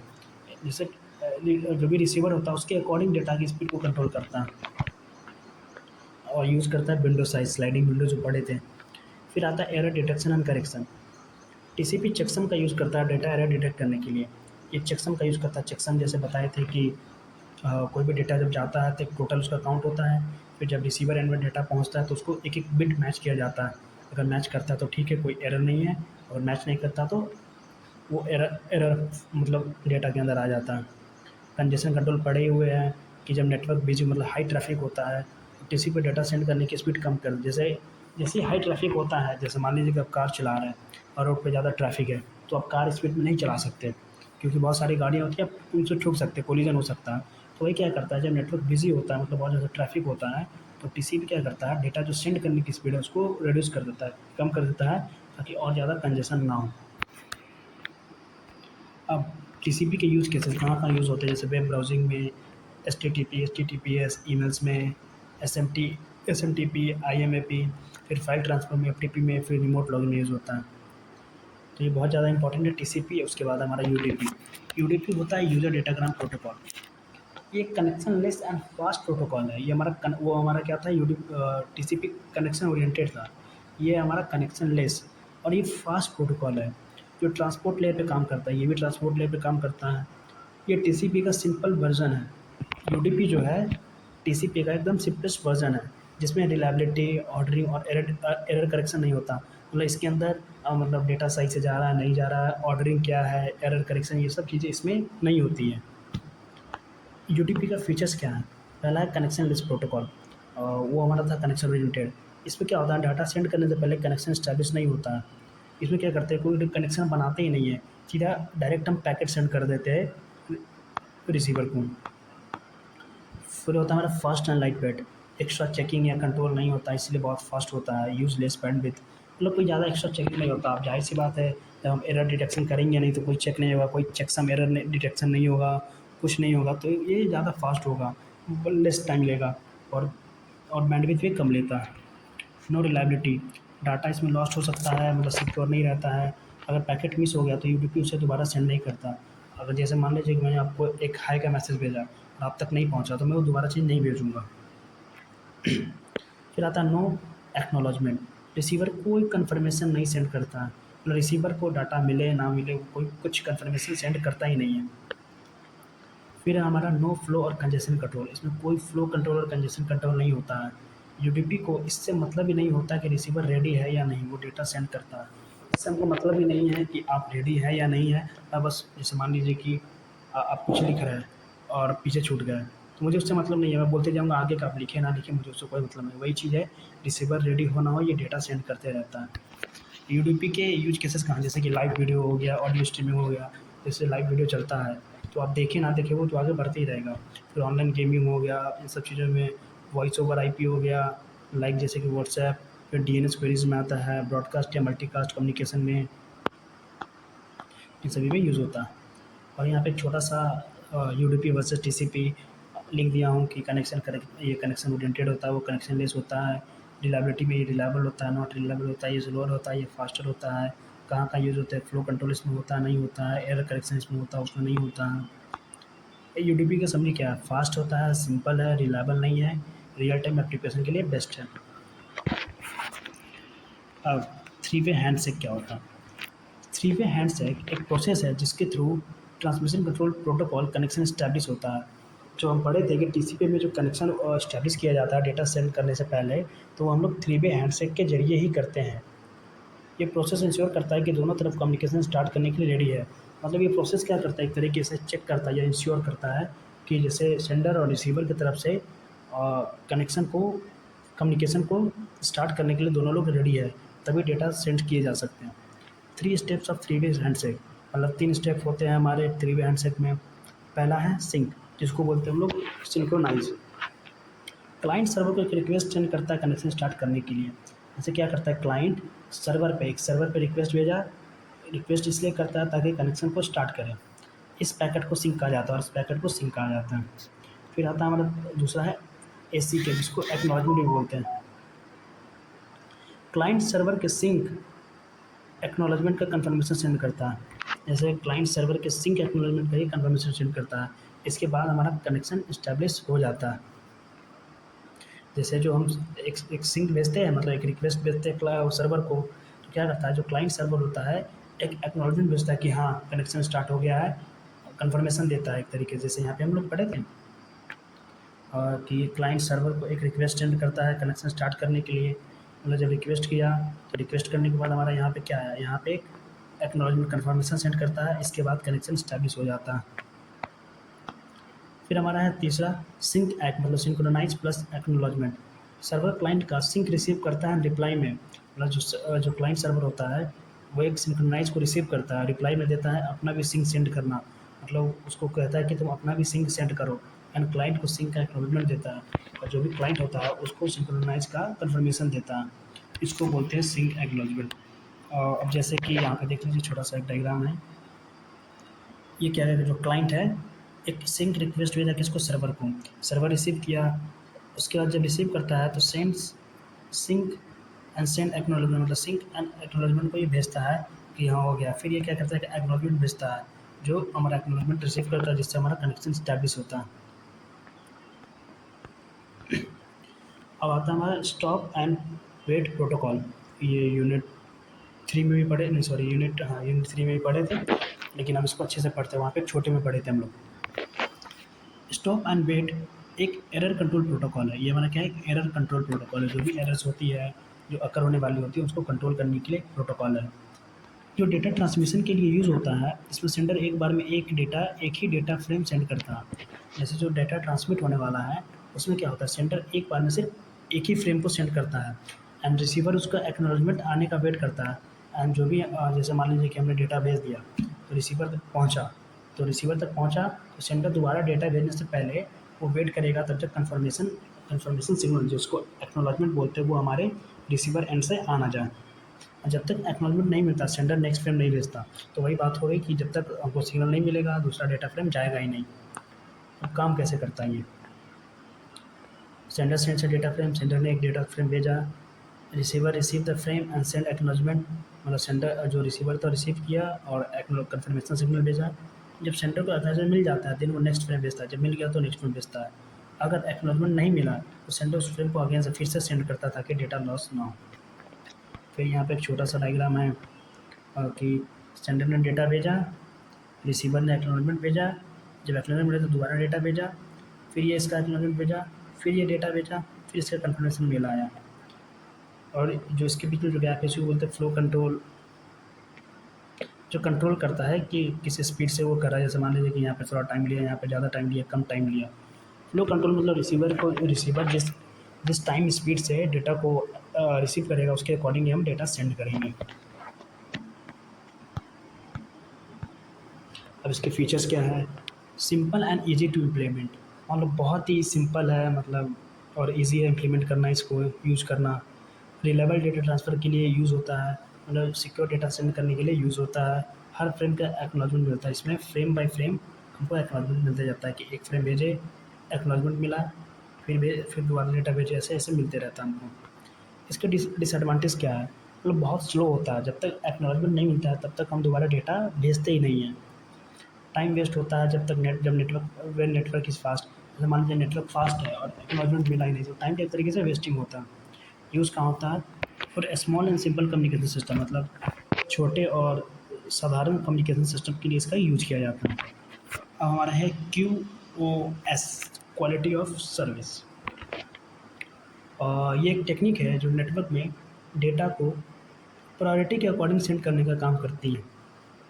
क्वालिटी ऑफ सर्विस का मतलब क्या होता है? ये एक टेक्निक होता है जो नेटवर्क में, कंप्यूटर नेटवर्क में डेटा को प्रायोरिटी के, मतलब जिसको ज़्यादा प्रायोरिटी होगा उसके अकॉर्डिंग वो उसको सेंड करेगा। जा इससे इसका जो मतलब जो किस लिए यूज़ करते हैं, ताकि जो भी इंपॉर्टेंट एप्लीकेशन जैसे कि वीडियो कॉल्स हो गए, ऑनलाइन गेमिंग हो गए, ये सबका को बेटर परफॉर्मेंस मिल सके, इन सबको बेटर परफॉर्मेंस मिल सके। ये इंश्योर करता है कि network resources efficiently and smartly manage हो, मतलब ये इंश्योर करता है जो भी नेटवर्क के जो रिसोर्सेज है एफिशिएंटली एंड स्मार्टली मैनेज हो। एग्जांपल देता हूँ एक अच्छा सा, जैसे मान लीजिए कोई एक डेटा आया, और जो डेटा आया वो मतलब हम उसको बाद में भी देख सकते हैं, लेकिन वहीं पे एक और डेटा आया जैसे कि जो स्ट्रीम हो रहा है, स्ट्रीम का मतलब होता है रियल टाइम में वो डेटा आ रहा है। तो जो रियल टाइम में आ रहा है उसको तो हम बाद में नहीं देख सकते, तो क्या करता है क्वालिटी ऑफ सर्विस, जो रियल टाइम में डेटा आ रहा है जैसे कि वीडियो स्ट्रीमिंग ऑनलाइन, जैसे मान लीजिए कि यूट्यूब पे लाइव चल रहा है और आपने, जैसे एग्जांपल देता हूँ, जैसे मान लीजिए आपने यूट्यूब पे एक लाइव चल रहा है और एक गाना आपको सुनना है जो आप डाउनलोड करके अपने फ़ोन में सेव कर लिए, तो जो फ़ोन में सेव किए वो तो आप बाद में भी सुन सकते हैं गाना, लेकिन जो यूट्यूब पे लाइव आ रहा है उसको तो आप बाद में नहीं देख सकते हैं अनटिल एंड अनलेस वो जब तक पब्लिश नहीं करता। तो जैसे बाद में जैसे मान लीजिए वो लाइव चल रहा है, लाइव पे तो अब नहीं देखेंगे तो छूट जाएगा, लेकिन जो गाना डाउनलोड किए उसको बाद में भी सुन सकते हैं। तो ये क्या करता है, उसको प्रायोरिटाइज़ कर देगा कि जो लाइव स्ट्रीमिंग आ रही है उसको प्रायोरिटाइज़ कर दिया कि नहीं पहले ये वाला चलेगा, उसके बाद वो चलेगा। तो यही ये इंश्योर करता है जिससे क्वालिटी ऑफ सर्विस मेंटेन रहती है। अब इसका गोल क्या है? गोल है कि जैसे जो क्रिटिकल डेटा होता है उसको प्रायोरिटी देना, नेटवर्क कंजेशन को हैंडल करना, जैसे जो कंजेशन ट्रैफिक्स आ जाती है नेटवर्क में उसको हैंडल करता है, जो भी लैग एंड डिले होता है उसको मिनिमाइज़ करता है, रियल टाइम एप्लीकेशन को स्मूथ बनाना। इंपॉर्टेंट पैरामीटर क्या है इसमें? बैंडविड्थ। बैंडविड्थ का मतलब होता है कितना डेटा एक सेकंड में ट्रांसफ़र हो रहा है, मतलब how much data is transferring in a second, मतलब इसको बोल सकते हैं डेटा डेटा पर सेकेंड ट्रांसफ़र। अब लेटेंसी क्या होता है? लेटेंसी का मतलब डिले, डेटा को डेस्टिनेशन तक पहुंचने में कितना टाइम लग रहा है उसी को बोलते हैं लेटेंसी। जिटर क्या होता है? जिटर जिटर डिले का वेरिएशन होता है, मतलब डिले का एक टाइप का मतलब डिले मतलब कितने कितनी देर की वजह से, मान लीजिए कि पहला डिले हुआ 2 सेकंड में, तीसरा डिले हुआ 1 सेकंड में, चौथा डिले हुआ 4 सेकंड, ये जो वेरिएशंस है इसी को बोलते हैं जिटर्स। फिर आता है हमारा पैकेट लॉस, कितने पैकेट बीच में खो गए, मतलब जब डेटा जब भेजा जा रहा था तो उसके बीच में कितने पैकेट्स लॉस्ट हो गए, उसी को बोलते हैं पैकेट लॉस। एक ऐसा डायग्राम बना दिया गया जैसे कि वो है रिलायबिलिटी, मतलब एफिशिएंटली एंड स्मार्टली डेटा को और सिक्योरली डेटा को ट्रांसमिट करना, डिले जो टाइम लगता है डिले होने में, जिटर जो वेरिएशंस है डिले में, बैंडविड्थ मतलब कितना कितना नंबर ऑफ डेटा हम पर सेकंड सेंड कर दे रहे हैं, और ये पैकेट लॉस भी, ये सब चीज़ों को कर देंगे। तो यहीं पे हमारा ख़त्म होता है। और आप सभी को अगर नोट्स चाहिए, बहुत लोग कहते हैं नोट्स नहीं मिल रहा, नोट्स नहीं मिल रहा, तो आप टेलीग्राम पे जाएंगे, सर्च करेंगे AK रैंकर्स, आपको मिल जाएगा। आप वहाँ पे जाइए, चैनल से जुड़ जाइए। आपके ऊपर डिपेंड करता है, अगर आपको जुड़ने का मन करे तो जुड़िए, नहीं मन कर रहा है तो नहीं जुड़िए। और आपको लग रहा है कि वीडियोज़ अच्छी आ रही है तो it's all depends on you. आप चाहते हैं तो सब्सक्राइब कर सकते हैं, नहीं मन तो कोई ज़ोर ज़बरदस्ती नहीं है। बस मकसद है कि आप अच्छे से लिख के आए पेपर में। और अगर आप चाहते हैं कि टेलीग्राम तो मैं यूज़ ही नहीं करता, बहुत लोगों को प्रॉब्लम होता है, तो आप सिंपली यहाँ पे जाएंगे, सर्च करेंगे AK रैंकर्स। और ये वाली जो वेबसाइट है, ये AK रैंकर्स की ऑफिशियल वेबसाइट है। आप यहाँ से भी नोट्स, यहाँ पे जाएंगे, गेट स्टार्टेड पे क्लिक करेंगे। और जो हिंदी वाले नोट्स मैं बनाता हूँ, आपको यहाँ शॉर्ट नोट्स में मिलेंगे। शॉर्ट नोट्स में जब जाएंगे तो यहाँ पे अपलोड, अभी तो फ़िलहाल कंप्लीट नेटवर्क नहीं है, लेकिन मैं अभी थोड़ी देर में ही कर दूँगा सारा, वरना आप टेलीग्राम से भी ले सकते हैं। और वेबसाइट को आप लोग विज़िट कीजिए।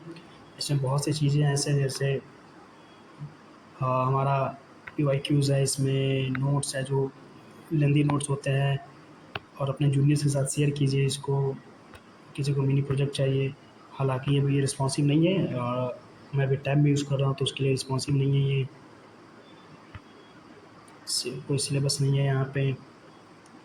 और इसमें मैं कुछ सेक्शंस ऐड कर रहा हूँ, जैसे कि tutorials.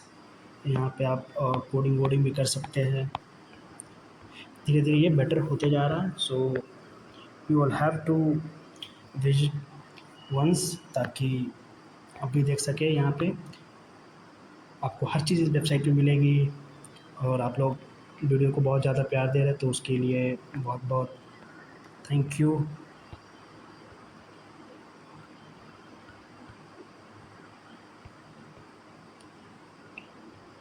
Thank you so much. और अपने जूनियर्स के साथ भी शेयर कर दीजिएगा, क्योंकि फोर्थ और सेकेंड सेमेस्टर का एग्ज़ाम शुरू होने वाले 27 तारीख से, उनके लिए भी नोट्स आ जाएंगे। सो अच्छे से तैयारी कीजिए and very best of luck for it exam. और अगर आप चाहते हैं कि अच्छा स्कोर करें तो आप सिलेबस के अकॉर्डिंग पढ़ सकते हैं। जो जो टॉपिक छोटे हैं आप उसको एक बार देख लीजिए। लेकिन मेरे अकॉर्डिंग जितना भी पेपर हुआ है, लगभग जितने मैंने कराया उसमें से लगभग लगभग क्या 80 to 90% आ ही जाते हैं। मतलब इतना तो आ जाता है कि आप 30-40 नंबर का स्कोर कर सकते हैं। So thank you so much. तो फिर मिलते हैं यूनिट 5 में। और जो जो टॉपिक छूट रहे हैं उन सभी को मैं एक अलग वीडियो में शाम तक, जैसे यूनिट 1 से हमारा वो टोपोलॉजी वाला छूट रहा था, यूनिट 2 से बहुत सारे टॉपिक छूट रहे थे, और यूनिट 3 से शायद एक एक टॉपिक छूट रहा था, और यूनिट 4 से कोई टॉपिक छूटा नहीं। और इसके बाद जस्ट यूनिट 5 हम अपलोड कर देंगे शाम तक। तो मिलते हैं फिर नेक्स्ट वीडियो में। हेलो एवरीवन, स्वागत है आप सभी का AK रैंकर्स पे। जैसा कि एक दिन का टाइम बचा है पेपर में, तो ये लास्ट यूनिट है जो मैं अपलोड कर दूंगा थोड़ी देर में रिकॉर्ड करने के बाद। तो आप सबको अगर इसके नोट चाहिए तो आप हमारे टेलीग्राम पे आ सकते हैं AK रैंकर्स पे, और यहाँ पे आपको नोट्स मिल जाएंगे। ऑलरेडी मैंने यूनिट 2, यूनिट 3 एंड यूनिट 1 के अपलोड कर दिए हैं। यूनिट 4 एंड 5 करना बाकी है। आप यहाँ से देख सकते हैं, या चाहे तो आप वेबसाइट विजिट कर सकते हैं AK रैंकर्स पे। AK रैंकर्स पे जाएंगे, यहाँ से जाते हुए गेट स्टार्टेड पे क्लिक करेंगे। और जो हिंदी वाले नोट्स होते हैं वो आपको शॉर्ट नोट्स वाले सेक्शन में जाना है, सेमेस्टर 6, और यहाँ पे आपको मिल जाएंगे। थोड़ी देर में ही 5 यूनिट के नोट्स अपलोड कर दूंगा इस पर। तो चलिए लेक्चर को स्टार्ट करते हैं। हम पढ़ेंगे यूनिट 5। अब यूनिट 5 में जो जो हमारे इम्पोर्टेंट टॉपिक्स आ चुके हैं PYQ में, तो हम सिर्फ उसी को करेंगे। और यूनिट 5 में वैसे ज़्यादा कुछ है नहीं, बहुत इजी है, आपके डे टू डे लाइफ से है, जो आप डेली यूज़ करते हैं, बस उन चीज़ों को समझना है, बाकी आप अच्छे से लिख पाएंगे। तो इसमें जो पहला टॉपिक है जो हर बार आया हुआ है हमारा DNS। DNS क्या होता है? DNS का फुल फॉर्म जो होता है वो होता है डोमेन नेम सिस्टम।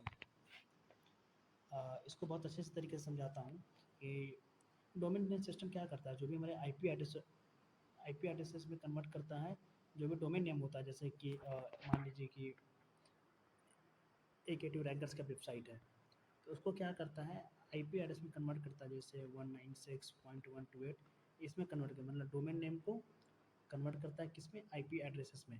उसी के लिए हम लोग डोमेन नेम सिस्टम का यूज़ करते हैं। बेसिकली ये होता क्यों है?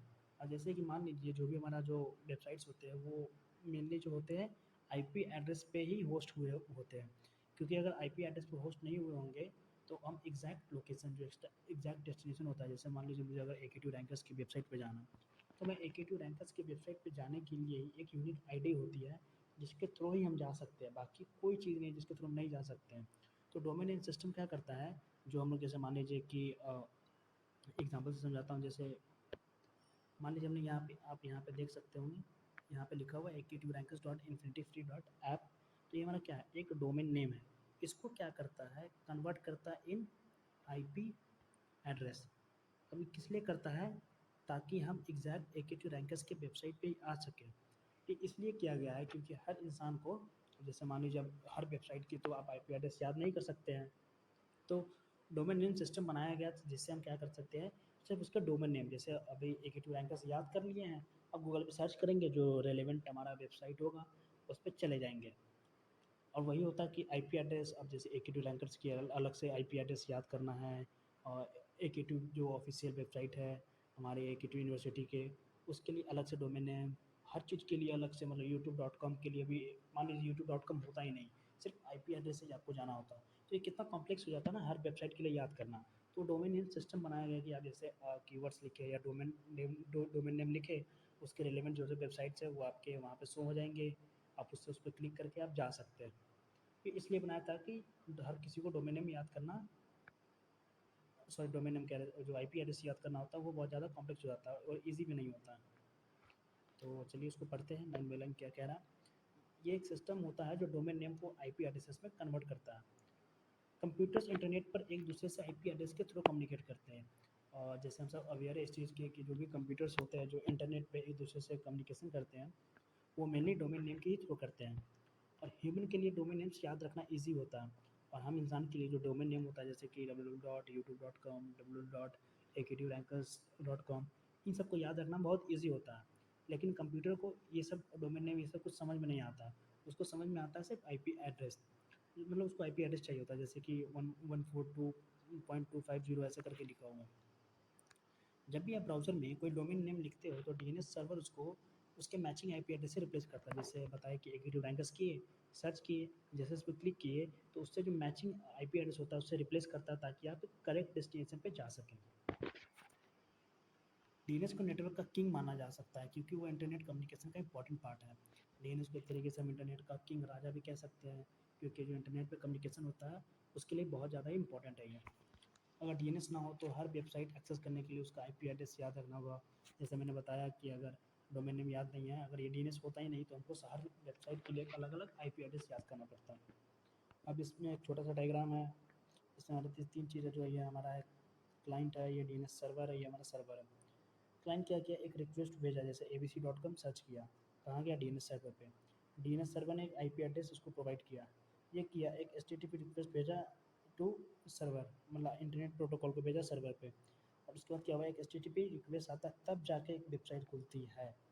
मतलब ये चार प्रोसेस होते हैं, ये इसलिए किया जाता है ताकि जो सिक्योर कम्युनिकेशन बना रहे।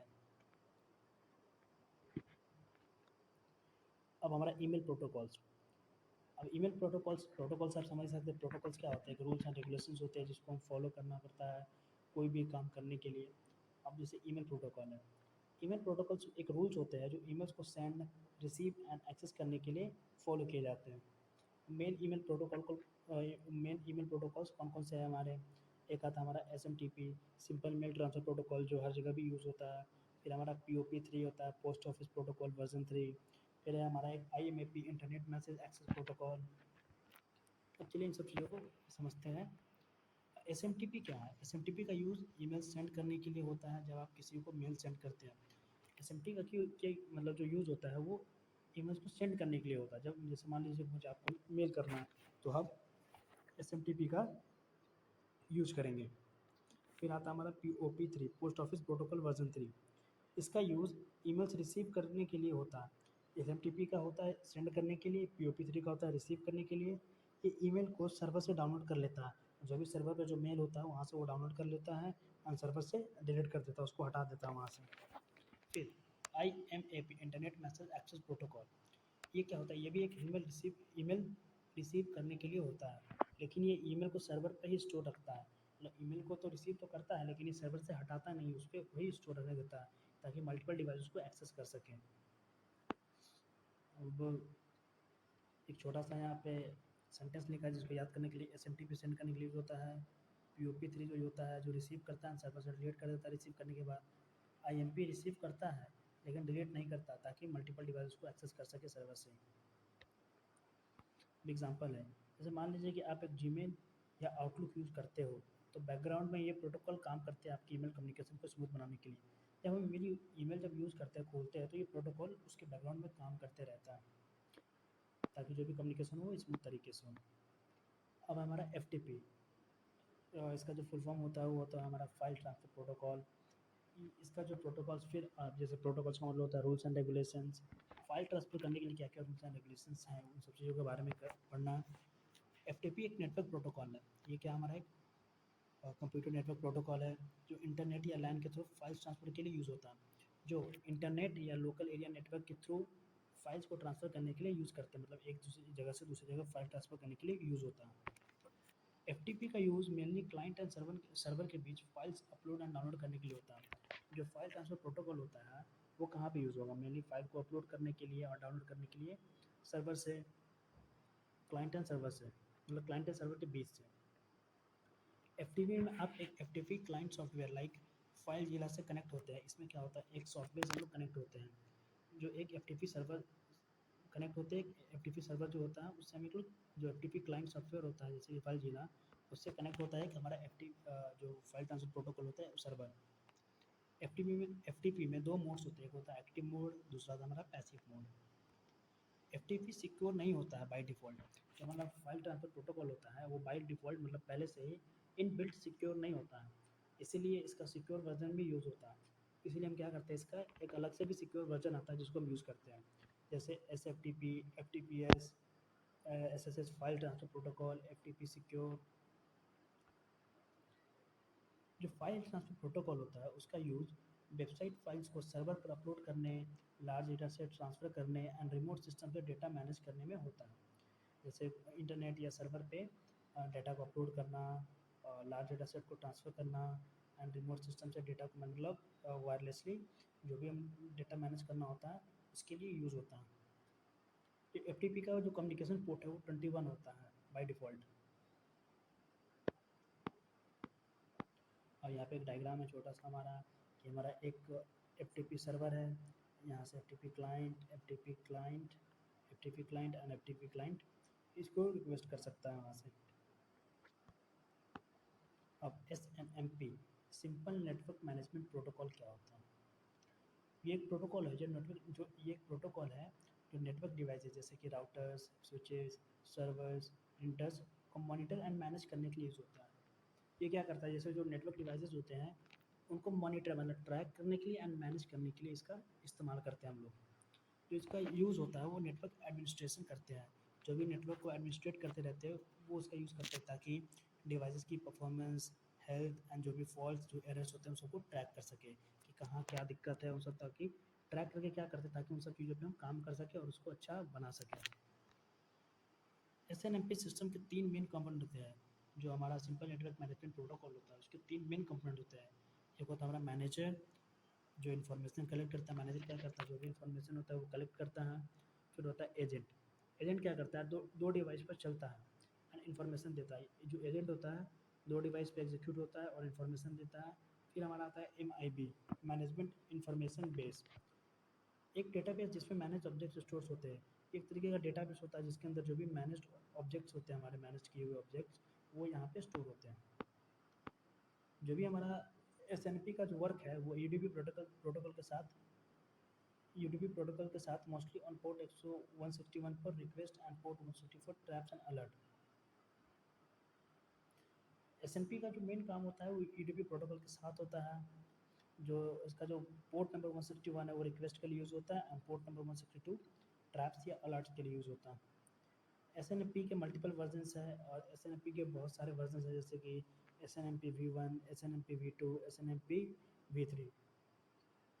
V1 हमारा बेसिक वर्जन है, लिमिटेड सिक्योरिटी होती है इसमें।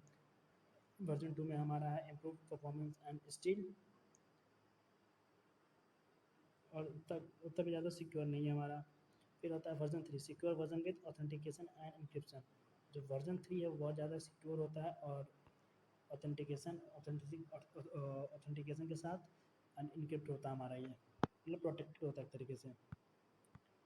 एसएनएमपी में आप ये इन्फॉर्मेशन ले सकते हो कि CPU usage, memory, bandwidth, usage, errors reports ETC, मतलब इन सब की आप इन्फॉर्मेशन ले सकते हैं कि सीपीयू कितना यूज़ हो रहा है, मेमोरी के बारे में कि कितना मेमोरी खाली है कितना नहीं, बैंडविड्थ के बारे में कितना डेटा पर सेकंड सेंड हो रहा है, बैंडविड्थ का मतलब यूजेज कितना हो रहा है, एरर रिपोर्ट्स क्या क्या है, और इन सब चीज़ों के बारे में एग्जाम्पल से समझते हैं। अगर किसी नेटवर्क डिवाइस का टेम्परेचर ज़्यादा हो गया, जैसे मान लीजिए नेटवर्क डिवाइस उसका टेम्परेचर ज़्यादा हो गया है, तो एसएनएमपी एजेंट अलर्ट मतलब ट्रैप सेंड कर सकता है एसएनएमपी मैनेजर को, एक मैनेजर को ट्रैप सेंड करेगा कि एक डिवाइस बहुत ज़्यादा हीट हो चुका है। अब जैसे कि यहाँ पे एक डायग्राम है, हमारा एक एजेंट डिवाइस होता है जिसके अंदर एमआईबी डेटाबेस होता है, एसएनएमपी एजेंट सॉफ्टवेयर होता है। ये क्या करता है, एसएनएमपी रिस्पॉन्स सेंड करता है किसको, इंटरनेट को, इंट्रानेट को। और ये फिर यहाँ से क्या होता है, एक एसएनएमपी कमांड आता है यहाँ पे इंटरनेट में, तो इंटरनेट के थ्रू यहाँ से ऐसे जाता है। एसएनएमपी एजेंट डिवाइस होता है और एसएनएमपी मैनेजर होता है। ये डायग्राम देख लीजिएगा, बना लीजिएगा, प्रैक्टिस कर लीजिएगा। अब टेलनेट कह सकते हैं इंपॉर्टेंट नहीं, बहुत ज़्यादा इंपॉर्टेंट होता है। इसका जो फुल फॉर्म होता है वो होता है टेली कम्युनिकेशन नेटवर्क। टेलनेट क्या होता है, एक नेटवर्क प्रोटोकॉल होता है जो आपको किसी रिमोट कंप्यूटर को एक्सेस करने के ऑप्शन देता है थ्रू CLI। अब जैसे मान लीजिए कि आप वायरलेसली किसी भी कंप्यूटर को एक्सेस करना चाहते हैं, तो आप कमांड लाइन इंटरफेस के थ्रू कर सकते हैं। उसके लिए एक आपको ये इंटरफेस प्रोवाइड करता है। इसका जो यूज़ होता है जैसे इसका यूज़ रिमोट डिवाइस पर लॉगिन करने, कमांड रन करने एंड कॉन्फ़िगरेशन चेक एडिट करने के लिए होता है। तो इसका जो यूज़ होता है जैसे डिवाइस पर लॉगिन करना, कमांड्स रन करना, कॉन्फ़िगरेशन करना। रिमोट डिवाइस का मतलब होता है वायरलेसली, मतलब जो डिवाइसेस कनेक्टेड नहीं है विथ वायर्ड। टेलनेट में कनेक्शन टीसीपी प्रोटोकॉल पर होता है। टेलनेट में जो कनेक्शन आप करते हो वो हमारा होता है ट्रांसमिशन कंट्रोल प्रोटोकॉल के पर ही होता है। यूजुअली कहाँ पे होता है, पोर्ट नंबर 23 पे। जब आप टेलनेट यूज़ करते हो तो आपका सिस्टम एक टेलनेट क्लाइंट होता है। जैसे मान लीजिए कि आप एक टेलनेट यूज़ कर रहे हो, तो जो भी आपका कंप्यूटर सिस्टम है वो एक टेलनेट क्लाइंट हो जाता है। And remote device telnet server के फॉर्म में काम करता है। और वो और जो भी आप जहाँ पे टेलनेट यूज़ करते हो वो एक तरीके से रिमोट डिवाइस हो जाता है। रिमोट डिवाइस टेलनेट सर्वर के फॉर्म में काम करने लगता है, जिसको आप बाद में रिमोटली लॉगिन कर सकते हैं, एक्सेस कर सकते हैं ये सब। टेलनेट सिक्योर नहीं होता है। जो हमारा टेली कम्युनिकेशन नेटवर्क होता है वो सिक्योर नहीं होता, क्योंकि ये user name password unencrypted form में सेंड करता है। मतलब जो भी यूज़र नेम और पासवर्ड है वो डायरेक्टली ऐसे ही सेंड कर देता है अनइनक्रिप्टेड, मतलब हमारा वो सिक्योर नहीं होता। दैट्स वाई इसका यूज़ कम हो गया है, इसी वजह से आजकल इसका यूज़ कम हो गया है। SSH सिक्योर सेल को टेलनेट का सिक्योर रिप्लेसमेंट माना जाता है। जो SSH यूज़ होता है अभी के टाइम में, वो टेलनेट का एक सिक्योर रिप्लेसमेंट माना गया है। एग्जांपल में जैसे मान लीजिए कि नेटवर्क एडमिन किसी रिमोट राउटर को कॉन्फ़िगर करने के लिए टेलनेट से कनेक्ट करता है, CLI कमांड यूज़ करके सेटिंग चेंज करता है। जैसे मान लीजिए कि कोई एक एडमिन है, नेटवर्क एडमिन, जो किसी राउटर को रिमोटली वो कॉन्फ़िगर कर रहा है, कॉन्फ़िगर मतलब कुछ चेंजमेंट कर रहा है उसके अंदर, और वो टेलनेट से कनेक्ट करता है और CLI की कमांड के ज़रिए उसको सेटिंग को चेंज कर सकता है वो। अब टेलनेट के हमारे एडवांटेज क्या हैं? ये सिंपल होता है, लाइट वेट प्रोटोकॉल होता है, क्रॉस प्लेटफॉर्म होता है। क्रॉस प्लेटफॉर्म का मतलब होता है कि किसी एक प्लेटफॉर्म पर रहकर दूसरे प्लेटफॉर्म को एक्सेस कर लेना। It uses the low bandwidth, मतलब बहुत ही कम बैंडविड्थ यूज़ करता है। टेस्टिंग पोर्ट्स एंड सर्विसेज के लिए यूज़फुल होता है। और इसका जो डिसएडवांटेजेस हैं, जैसे कि सिक्योर नहीं होता, कोई सिक्योरिटी मतलब कोई इंक्रिप्शन नहीं होता, और कोई ग्राफिकल यूज़र इंटरफेस नहीं होता। हमको CLI के मतलब कमांड के थ्रू ही इसको वर्क करना होता है। और जैसे कि यहाँ पे है एक डायग्राम, टेलनेट क्लाइंट है, टेलनेट सर्वर है। Input from client keyboard to server, client keyboard से सर्वर को एक इनपुट दिया गया, आउटपुट आया सर्वर टू क्लाइंट डिस्प्ले। मतलब कीबोर्ड से हम लोग क्या किए, जैसे कीबोर्ड से यहाँ से CMD कमांड लिखे, कमांड लिखने के बाद यहाँ से इनपुट गया, और वहाँ से क्या आया, डिस्प्ले पे हमारा आउटपुट शो हुआ।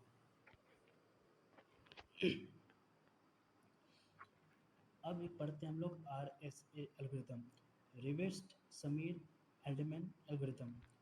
ये एक एसिमेट्रिक इंक्रिप्शन एल्गोरिथम है जो पब्लिक की एंड प्राइवेट की का यूज़ करता है। एक तरीके का एसिमेट्रिक इंक्रिप्शन एल्गोरिथम है हमारा, जो पब्लिक एंड प्राइवेट की का यूज़ करता है। इसका जो यूज़ होता है वो secure data transmission, digital signature and encryption decryption के लिए होता है। तो इसका मेन यूज़ होता है जो भी डाटा ट्रांसफ़र करते हैं सिक्योर करना, digital signature and encryption decryption के लिए यूज़ होता है। एसिमेट्रिक का मतलब क्या होता है, पब्लिक की इक्वल टू इंक्रिप्ट करने के लिए, मतलब पब्लिक की को इंक्रिप्ट करने के लिए, प्राइवेट की को डिक्रिप्ट करने के लिए यूज़ होता है। आरएसए मैथ पे बेस्ड होता है, specially prime number and modular arithmetic पे। जो हमारा आरएसए होता है वो बेस्ड होता है प्राइम नंबर मैथ पे बेस्ड होता है, और ज़्यादा ज़्यादा बेस्ड होता है हमारा किस पे, prime number and modular arithmetic पे।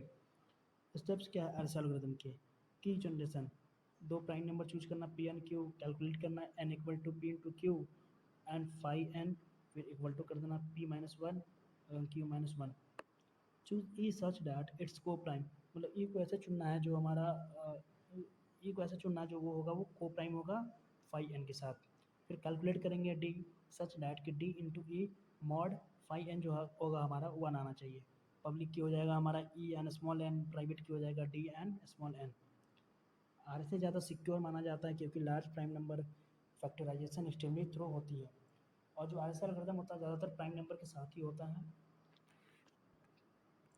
अब यूज़ केसेस कहाँ हैं, एसएसएल में यूज़ होता है, टीएलएस में यूज़ होता है, डिजिटल सिग्नेचर में, क्रिप्टो करेंसी वॉलेट्स में, सिक्योर ईमेल कम्युनिकेशन में यूज़ होता है। एडवांटेज क्या है आरएसएस का, हाईली सिक्योर होता है, use of public and private keys, मतलब जो भी हमारे पब्लिक एंड प्राइवेट कीज़ होती हैं उसको यूज़ करता है, वाइडली यूज़ होता है और ट्रस्टेड एल्गोरिथम है हमारा।